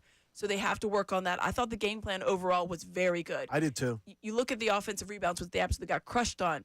They were tied going into that last freaking 30 seconds. Mm-hmm. And then they got 2, of course, back-to-back with Jalen Brunson and Isaiah Hartenstein. In a play that should have even happened. No. I know, that 2-minute report, I just want to strangle it and throw it away. But we All can't. right. We can't throw it away. Before we play, we always play our 5 best minutes of Adam Schefter around this time. But do we have a text coming in? I know we have a billion, you said. We do. We have a quick one here that I think is a little bit of brevity and lightening of the move. That'd be nice. Adam Silver looks like the villain from Who Framed Roger Rabbit on the conversation we were having earlier. a nefarious-looking guy. So Okay. people mad I think at he's Adam Silver. Megamind. He had his own movie with Disney. That's true. Pixar. He could be any movie villain at this point in the city of Philadelphia. I think he's just Adam Silver. I think he's his own alien. And then I love this from Maria in Doylestown. Isn't there any consequences or checks and balances for the refs? As a teacher, if I don't teach the curriculum or my kids don't meet the standards, it affects my raise or possibly lose my job if I didn't have tenure. Doesn't seem like there are any standards for the refs, and that doesn't seem fair. She wouldn't lose her job on first offense.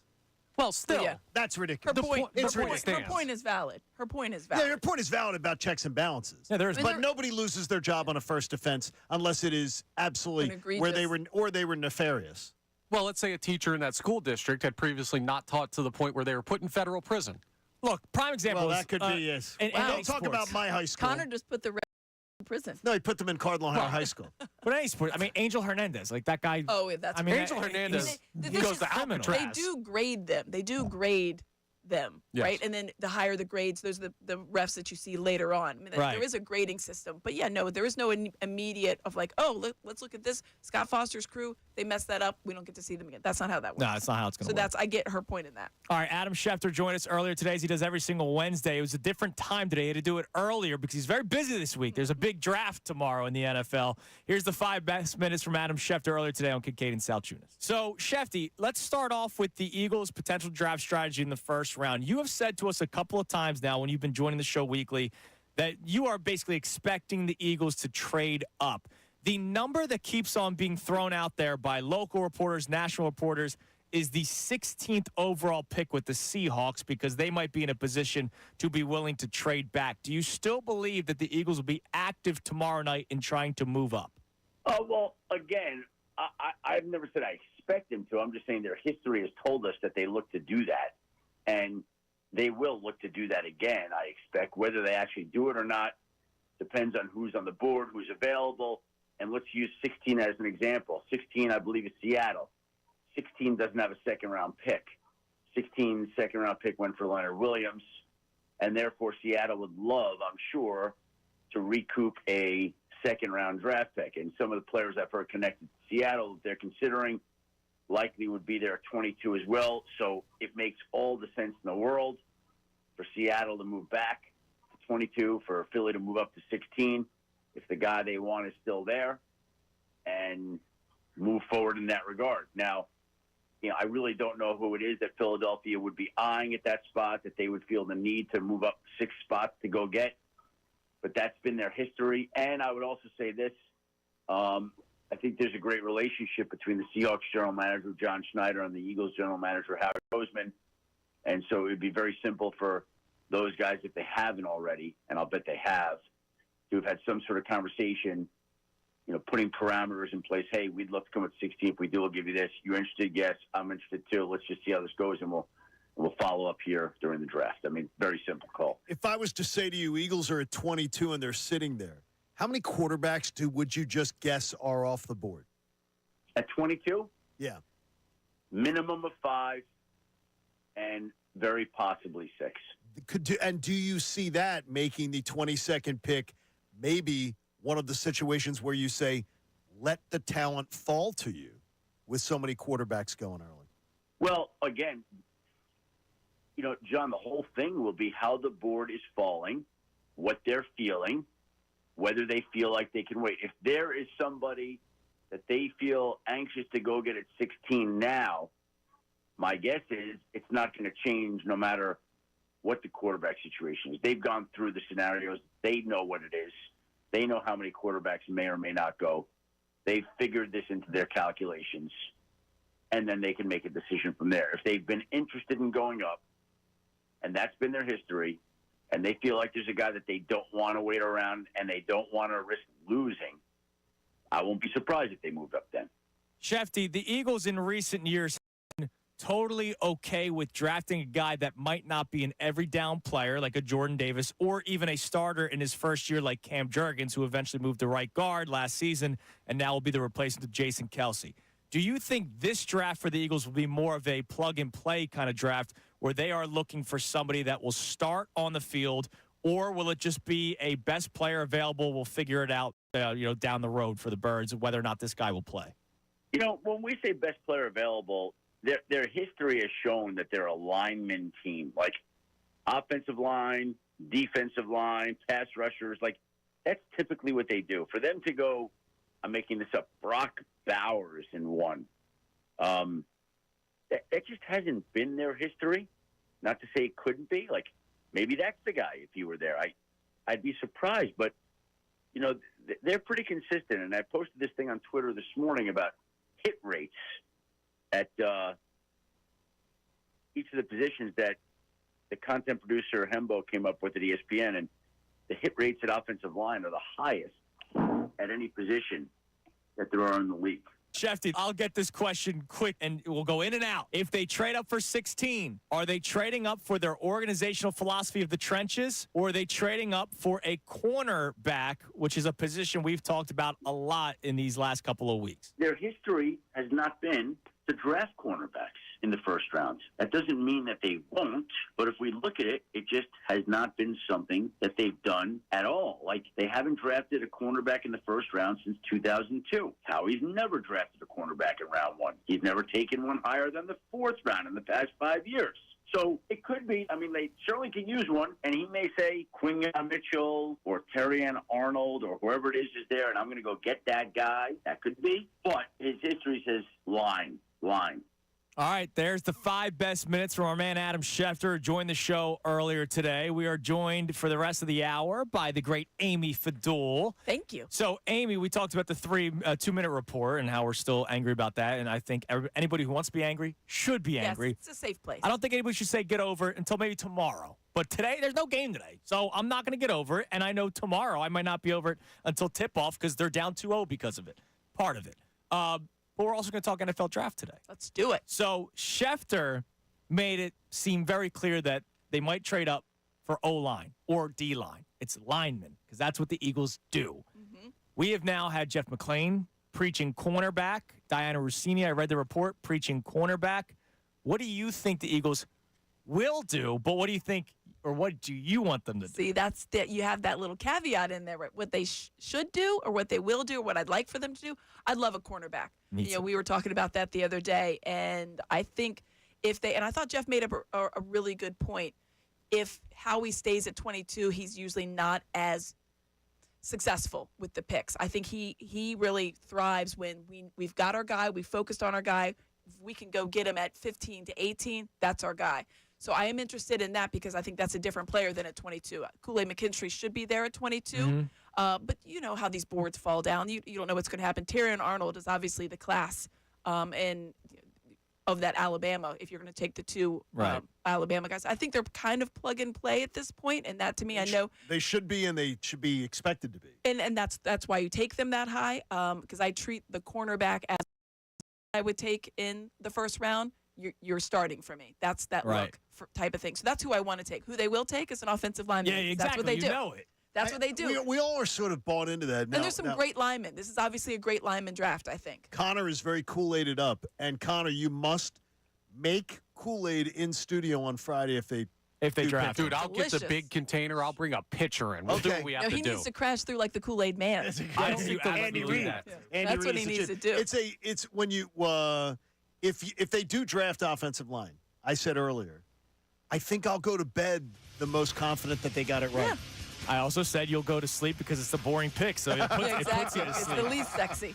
So we'll talk more about that coming your way next. I also have another draft question. Now, this isn't necessarily for the Eagles. It's just the draft in general that I want to talk to you guys about. John, I brought this up to you not long ago, but you and I had a similar reaction to what we heard on our overnight, the ESPN overnight, because that's what's on before we start the show at 6 o'clock. And I just wonder if it's ever going to change. We'll talk about that coming your way next. I'll explain more. Kincade Salciunas with Amy Fadul for the rest of the hour, rest of the show. 97.5 The Fanatic.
Salciunas. Happy Wednesday. Happy almost Mother's Day. I should probably know the date off the top of my head, shouldn't I? The 9th. Yes, you should. I think it's the 9th. I should probably know that. Finals night. I was also for my students. I was It's definitely not the 9th. It's not. Oh, is it the 11th? Screw you, John. 11th? It's the 12th. It's John's a like, Sunday. it's the 9th. You It's should the know. 9th. It's The the night- second. It's the second Sunday in May. There you Father's go. Day's the Look at second. you. Father's Day is the third He Sunday said that in with June. such confidence, too. It's Every amazing. day is Mother's Day if you love your mom enough. Absolutely. You should. Now, every day you might not be able to win $2,000 from Mom, but if you head to 975thefanatic.com, you can enter for a chance to win $2,000 from Mom in the Mother's Day giveaway, sponsored by Pilates Flowers. Make Mom's Mother's Day special with beautiful flowers from Pilates Flowers, now with 3 locations to serve you. Visit PilatesFlowers.com. Real quick, sports news. Reggie Bush is getting his Heisman Trophy back. Why? Why not? Why not, dude? No, why is he getting it back? Because the He league finally is, realized how dumb it was Yeah. that he didn't have it. now with NIL deals and everything, they realize, all right, it's okay that he got paid some money. His mom got a house. Okay, can I ask you this? Yeah. This is going to be deep for you. We have like laws on the books now that have changed about marijuana and things like that. Yes. Okay. People are getting out So of should prison people? because of that. No, but should we go back and everybody who got convicted of it back in the day, should they all be released from prison? Well, some people are. Some people are. No, I know Yeah, some to people Amy's have been. point, Some they- people have they been. are. Here's one. No, so but yes. should they? No, but Yeah. should everybody? Well, 'Cause the not rule- everybody 'cause the lost their law Heisman. changed. It probably depends on the charge. If a guy had 1 billion pounds of pot, No, I'm just saying to you, it's growing in his basement, maybe It's a not. little different. I think what he did was a slimy move on him and I think it was slimy Well, what they did back then. I'm happy for Reggie Bush getting his Heisman Trophy It's back. one of those things. It's like when they vacate, like when Louisville won the 2013 national championship, and all that stuff comes out They later. found out they cheated. Right. Right. They cheated, but there was it wasn't really cheating on the court. It was cheating how they got the recruits, and we don't need Right, to go into all that. Oh, yeah. Yeah, But- we don't want to get on that one too much. But the thing is, I still watched the game. I still know Louisville won, right? I still know Reggie Bush that year was the greatest He was college football amazing. player. Whether he was at Amazing. So it's USC like- or any college, All he right. probably would have been the best running So- back. Now, hold on a second, John. Why Yes. are you upset that he's getting it back when you're Mr. I don't care about individual awards? No, I didn't say upset. I'm just From the wondering 8 why. o'clock I hour. asked you why they did it. Why do you take that as me being upset? I asked why are they doing it? Well, because they're Like, I mean, it realizing doesn't- things are changing in college football. Okay, 20 years later. All right. And I Things think are people, changing. I think people ripped the NCAA for him losing his Heisman Trophy to begin with. Like when it happened, I think people Yeah, ripped him for I think it. people thought it I was. think it 'cause was- It I had don't come think- out later. It was very confusing. Norm McDonald had the best line. Just Google Norm McDonald on Reggie Bush. Reggie Bush. Okay. You will laugh your backsides off. All right. So NFL draft, speaking of football, I have a question for you guys. So John heard it too. During the ESPN overnight, I don't know if you were listening to ESPN overnight. No, she was at sleeping. 4:30 or 5 o'clock in the morning, Amy. I was awake, but I was What? not listening to radio. Don't sleep very well. I get a lot of stuff done. Welcome to the party. Wow, Yeah. I never stuff. would have guessed that. Yeah, I'm a late night owl and early bird. I appreciate that. So they were talking about the quarterbacks, right? Because there's going to be the run on quarterbacks. Probably Right. the first 4 Yep. picks are going to be quarterbacks. And Drake May is a can't-miss quarterback. Oh, jeez. Every year, it's can't-miss quarterbacks. I remember when the Bears gave up an arm, a leg, and 17 first picks for Mitch Trubisky, who nobody really thought was really that great coming out of college, but, every team needs a quarterback. So let's overreach for this guy. Is that ever going to change? I asked Schefter this a few weeks ago, and he was like, no, dude. And I also asked, will contracts change? Because guys are getting paid big money before they've accomplished anything. Justin Herbert, in his career, has done nothing, right? Because they haven't won anything or have come close to winning anything. But he got paid a ton of money because of measurables and what he can be. It's just crazy to me that every single year the quarterbacks are can't-miss talents, and they usually miss. Yeah, and that's the thing. It's funny. That was the draft that was here in Philadelphia when Mitch Trubisky went. Yeah, that's right. And we were all day draft coverage. I got Ray Didinger next to me, and they said something in my ear like, "You won't believe the Bears traded up for Mitchell Trubisky." There's and one spot for a ton. For a ton. And I looked at Ray and I told him, and he looked at me, and this man has legal pads on legal pads of all this, the draft stuff, and he goes, that couldn't be a more of a miss. That'll be maybe the greatest miss for the Bears in the last 20 years. And he was right. Yeah. Because it was such a reach, because everybody values that position so much. And to say that you're a miss, I don't know that that phrase should be associated with really any. That's just a lot to put in. It's buzzwords. But it's like, all right, how do you know he's can't miss? Because what you saw in college?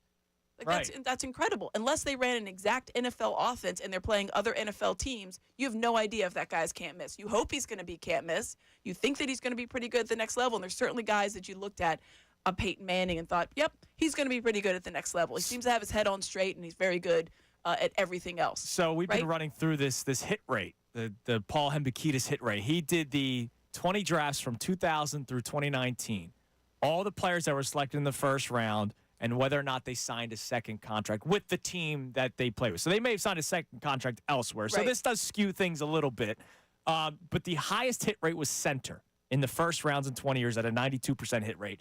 Offensive tackle was 59%. Guard was 50%. So offensive line, everything else below 50%, including quarterback at 46. Only 46% of quarterbacks signed a second contract. And let me make this clear. It's not just teams they finished dead last and so they had the first overall pick. It's teams like the Bears trading up. How many times have you seen a team trade up? The Eagles traded up for a quarterback. Like we see it They traded all up the time. twice. Yeah. It happens all the time. Didn't they go 22 to 14 and then 14 to 2? It was 13 or something like and then that. the 2. 13 Yeah. And then to the 2. 2. Yep. I mean, that's a big leap. that was a master's class by It was Howie incredible, Rose. and it looked like it was going to play out. And Yeah, that's hard. I mean, unfortunately obviously, didn't. there's a lot of things that go into why they weren't re-signed, whether it's injuries, maybe they were so good, someone poached them. There's a little variation in that. But I would wonder how many of the Eagles draft picks are graded out because of what they've chosen between center and tackle and guard. As you mentioned, those were the highest rated, right? Right, yeah. There I was would think the Eagles are going to 92% be center, 59% offensive tackle, guard at 50%. Cornerback, which we've been talking about a lot, is at 38%. Also value, that's a lower one. Also value of a lot of times with offensive linemen and everything, you are, though, developing them for a year or two, and then you feel like you're getting the upswing on the development.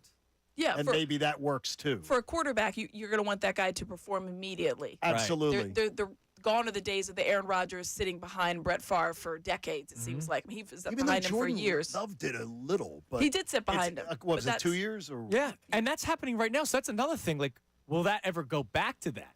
Right, like Bryce Young. No. I'm sorry. No, I don't Bryce Young looked but it would be horrible. It would be last so year. good. It would be so good. I think guys would benefit from it. But now it's like, what have you done for me lately? How can you help me right now? No, these guys, Drake May would absolutely benefit from learning. Well, not if he goes to the Commanders. He's not going to learn from anybody there. Right. But he would learn. I think a lot of people would. I think Jalen Hurts, I think he learned a lot waiting in the wings. Now these guys don't want to, that was the big thing in the Packers, right? Favre was just never going to, he was never going to be the mentor and whatever else for those, 5 or 6 years that felt like. But I think that the players would certainly benefit, some better than others. I think there's guys that are ready to go. I think a Caleb Williams strikes me as a guy that, all right, let's just go. Let's go. I'm not here to learn. I thought it was funny, too. From another person. Rodgers critiqued Favre for never wanting to. And then he's not going to do it? And then he didn't do it for Jordan Love. And he treated Jordan Love the exact same way. Well, he was so mad when they drafted Jordan Love. He was like, what's happening? What are you like? Yeah. How do you not? Hi. How did you not know this was happening? They already did this. But that's neither It's just here nor there. amazing. Yeah, they should go back to that. I don't think it's ever going to change. Like, I agree with you guys. Like, I don't think it's ever going to change. It's just amazing that it's the run on quarterbacks every single year. Do the Eagles draft one this year? Do the Eagles draft one this year? Third day. I would say it's a lock. Yeah. I mean, You think like a lock? They do it every year. There's always some, hey, who do we have this 5th round, 4th round? Here's a guy. And if it's not a draft, they'll get the who was the guy preferred the undrafted free agent 2 years ago. Everybody loved his arm strength, but he didn't have knees. Oh, what was that? The guy, not Carson Strong. Carson Strong, yes. Yeah. Carson Strong. They paid extra to get him as an undrafted free agent. So I think it's a lock that the Eagles get another quarterback at some point, either Thursday, well, not Thursday, obviously, Saturday or Sunday when the free agent stuff comes in. Yeah, and then Sunday, That'll be that's what they do. Clayton Thorson, Tanner McKee, Carson Strong. They've had so many quarterbacks that they've drafted.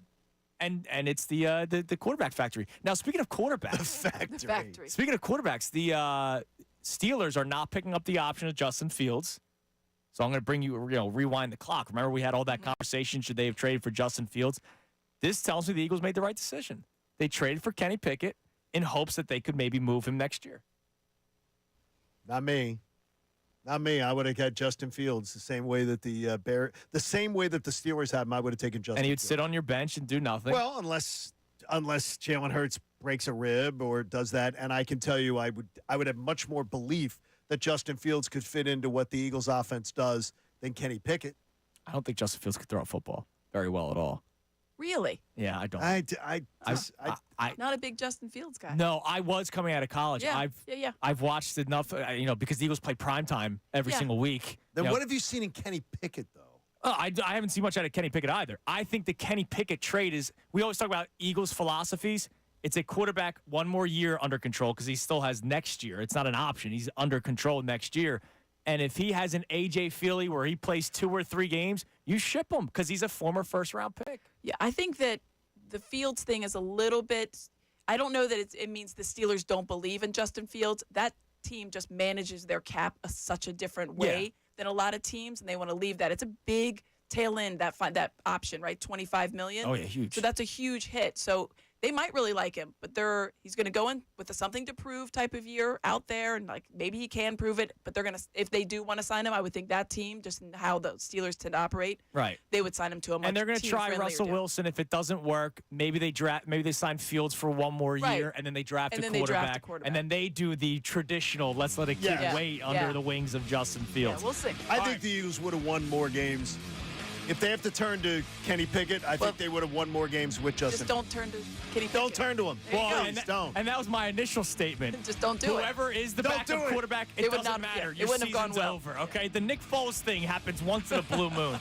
All right, coming up next, the Kincade and Salciunas Key 3. More with Amy Fadul and our crossover with Bob Cooney. Just because you didn't work with him today doesn't mean you can avoid him. Get to see him. We get to see Bob coming up around 9:50 during our crossover. It's Kincade and Salciunas, 97.5, The Fanatic.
Salciunas. We have our crossover with one Bob Cooney coming up momentarily. Bob will be joined by Bill Colarulo for the entire show today. He allowed us to steal Amy. That's right. So Amy's been with us since 9 o'clock. Bill is all drafted up. Oh, yeah, I'm sure my he is. gosh. Gotta be. Talk about the Didinger, the famous The Didinger notes. yellow pads. Wait till you see Bill Colarulo. It looks like the Unabomber's manifesto. He is so ready for this draft.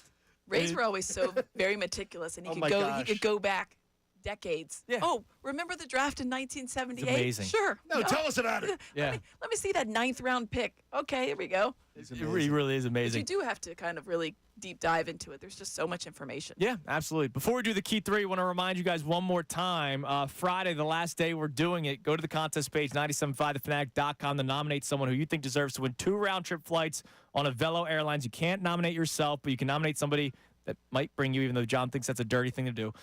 We are announcing 4 more winners on Friday. This Friday will be the final day we're doing it. It's presented by Velo Airlines in Wilmington Airport. Delaware's favorite airport is close to home and has convenient parking, shorter lines, and an easy, relaxed atmosphere to fly Velo out of the Wilmington Airport. Visit veloair.com. Remember one thing, too. Happy hour tomorrow night at Wynwood. Yes, we will. 5 to 7 We'll p.m. talk about that more. PJs 5 at to Wynwood. 7 at Wynwood, leading up to Be Sixers there. basketball. That sounds amazing. It's time now Pre-gaming. for the Kincade and Salciunas Key 3.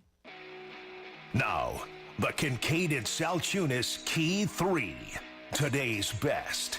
I have a question for you. If the Eagles go with, let's say, an offensive lineman in the first round, should they be almost anger-proof? Not question-proof. You could question any decision they make. I'm saying anger-proof. If they draft an offensive lineman, should we not be angry about it because they've been doing this for 24 years now, since the turn of the century, and oh, by the way, it has worked? I think anger-proof is a great way that you stage this because, yes, the Philadelphia Eagles, with a selection, if they decide to go offensive line, there is enough data in the bank to say to you, this is Howie Roseman's first pitch.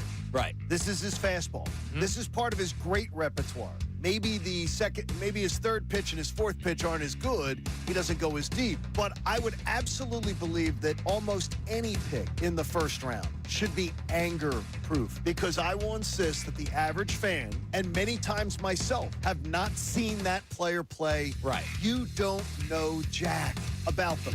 When it comes to offensive linemen specifically, because, again, I know how we are. If the Eagles draft an offensive lineman, even though it has worked for 24 years, even though it might be the smart thing to do, I know people will probably be angry. Now, I am somebody that is guilty of this. So for me, I want them to draft a corner that can step in right away and probably start on the opposite side of Darius Slay. The offensive lineman that they draft, if they do, which I think that they will either be on the bench or will be playing right guard. And that's not a sexy pick, and that might not be the reason why they win a Super Bowl, if they can even contend this. Schefter, I'll get this question quick, and we'll go in and out. If they trade up for 16, are they trading up for their organizational philosophy of the trenches, or are they trading up for a cornerback? Their history has not been to draft cornerbacks in the first round. That doesn't mean that they won't, but if we look at it, it just has not been something that they've done at all. Like, they haven't drafted a cornerback in the first round since 2002. Howie's never drafted a cornerback in round 1. He's never taken one higher than the 4th round in the past 5 years. So it could be, I mean, they certainly can use one, and he may say Quinyon Mitchell or Terrian Arnold or whoever it is there, and I'm going to go get that guy. That could be. But his history says lying. Yesterday when we did the show, we were not blaming the officiating for the loss, but we all agreed that it was a factor. It was absolutely in the a loss. factor. Correct. The NBA has officially admitted that it was a factor to the loss for the Sixers. So they did the 2-minute report. John, in the final play, or the second to last play, that gave the Knicks the lead, there were not 1, not 2, but 3. It's crazy. 3 critical mistakes by the officiating. 3. Yep. And the biggest freaking issue with all this, John, is the fact that they admit that they made 3 critical mistakes in a span of 20 seconds, and they're not going to do anything about it. From the Inquirer, Inquirer.com, the great Jeff McLane. I find it hard to believe that either him or Terrian Arnold, the top 2 cornerbacks in the draft, by most estimations, will be there at number 22. And, I think this is the year that you may finally see Howie Roseman draft a cornerback in the first round. Now, of course, don't rule off tackle. Those are probably the two positions I'd be very much keyed on heading into the first round of the draft. Yeah, what if I tell you, though, that if the Eagles draft an offensive lineman in the first round, right around 22, or if they move up a few spots, I'm going to feel much more likely that they're going to get that pick right than if they draft the corner. I think that's fair to say. Because of the history. That's totally fair. So to me, I understand the idea of, believe me, I get it. This defense has more holes. This defense needs to be redone, reworked. A total one of those home improvement shows come on in. But if they draft an offensive lineman, I will probably sleep better thinking that they got the value pick right. You know why I'll sleep better? Because I'll be bored and I won't be fired up and I would go to bed. If they draft a corner, I will be excited. That's the Kincade and Salciunas Key 3, and it's time now for our lovely crossover with Bob Cooney. Bob, I respect you. I just wanted to let you know. There you go. Thank you, Andy. I respect you, too. That's quite the disclaimer. There's not I enough can't wait to hear what respect comes going after around this. in this I just respect country. Bob Cooney. That's all I'm going to say. Good. I respect Bob Cooney. Amy, did we not? Even though I was here before. We always respect. I respect Bob. Wow. Wow. Yeah, respecting your elders is something that I think many people should do. You can disagree. I'm fine with that. The other part, I want to punch some people in the face on, but we'll leave it at that. What do you got coming up on the show? what's happening? What's coming up on the show today, Bob? You got your birds gear on. I know. Matt Breen is going to join us at 1 o'clock. Bill Colarulo joins us for the whole show today, so we're going to hit on everything. We know the L2M reports. A lot of phone calls made yesterday. A lot of talking on the phone about it yesterday. It's egregious. We all know that. They know that, the people involved, so... we'll see what's it mean for tomorrow night. I laughed at you getting attacked yesterday. I'm listening on the ride home to you guys. I saw. You were I heard getting you attacked, saying, "Oh, I'm being emotionless about this." Emotionless. No, you were being Bob Cooney, who is going to tell both sides of the story, even on a radio show. You're going to tell how it works. That is, and people want you to go on and scream and yell and everything. That's not Bob Cooney. That's not what you do. Yeah, look, I thought the loss was bad. Amy and I went all over it and all that stuff, but it's just me. I'm not going to wake up with tears in my eyes. Right. I wake up and I say, okay, how can things change? How can they get better? What did they do wrong? What did they do right? And go that way. Love it. It just takes everybody a day or two to catch up to me, Amy. That's what it is. We're there. We're getting there. Atta girl. We're getting there. I learned some of that working with him. There's Live in ways the to moment. consume things. Yeah, you got to live That's for good. the day. I'm a teacher. I get tears in my Thank you, buddy. eyes around 9:45 every day because I realize you're gonna I see get him. to talk to him. So nice. That's so nice. That is Bob. nice. It's a love fest All right, here. boys, be Yeah, good. all right. We'll be listening Stay to the with show. us. All right. Thanks I'll for see you letting us tomorrow. steal Amy today. We See you appreciate tomorrow. it. Hey, support life-saving cancer research. Would you join us and our generous partner, H&H Heating and Air Conditioning? Make a donation to the American Association for Cancer Research today. Please do it at 975thefanatic.com/AACR. I am living proof 3 times over that cancer research saves lives. Amy, thank you for joining us Thanks for the for hour. having me. We Thanks, really Amy. appreciate Thanks, guys. That Oh, went look, I get fast. applause and So everything. we are back at it tomorrow, 6 o'clock. You and ready? tomorrow is a freaking marathon. It's the best gonna be day wild. ever. Yeah, we are not Best turning day. this down. It's draft day, and it's also game 3. Let's see if the refs can screw the Sixers over again. No. Everybody have a great rest of your day. Bob Cooney coming your way next for the midday show with Bill Colarulo, and, of course, my man Ray Dunn.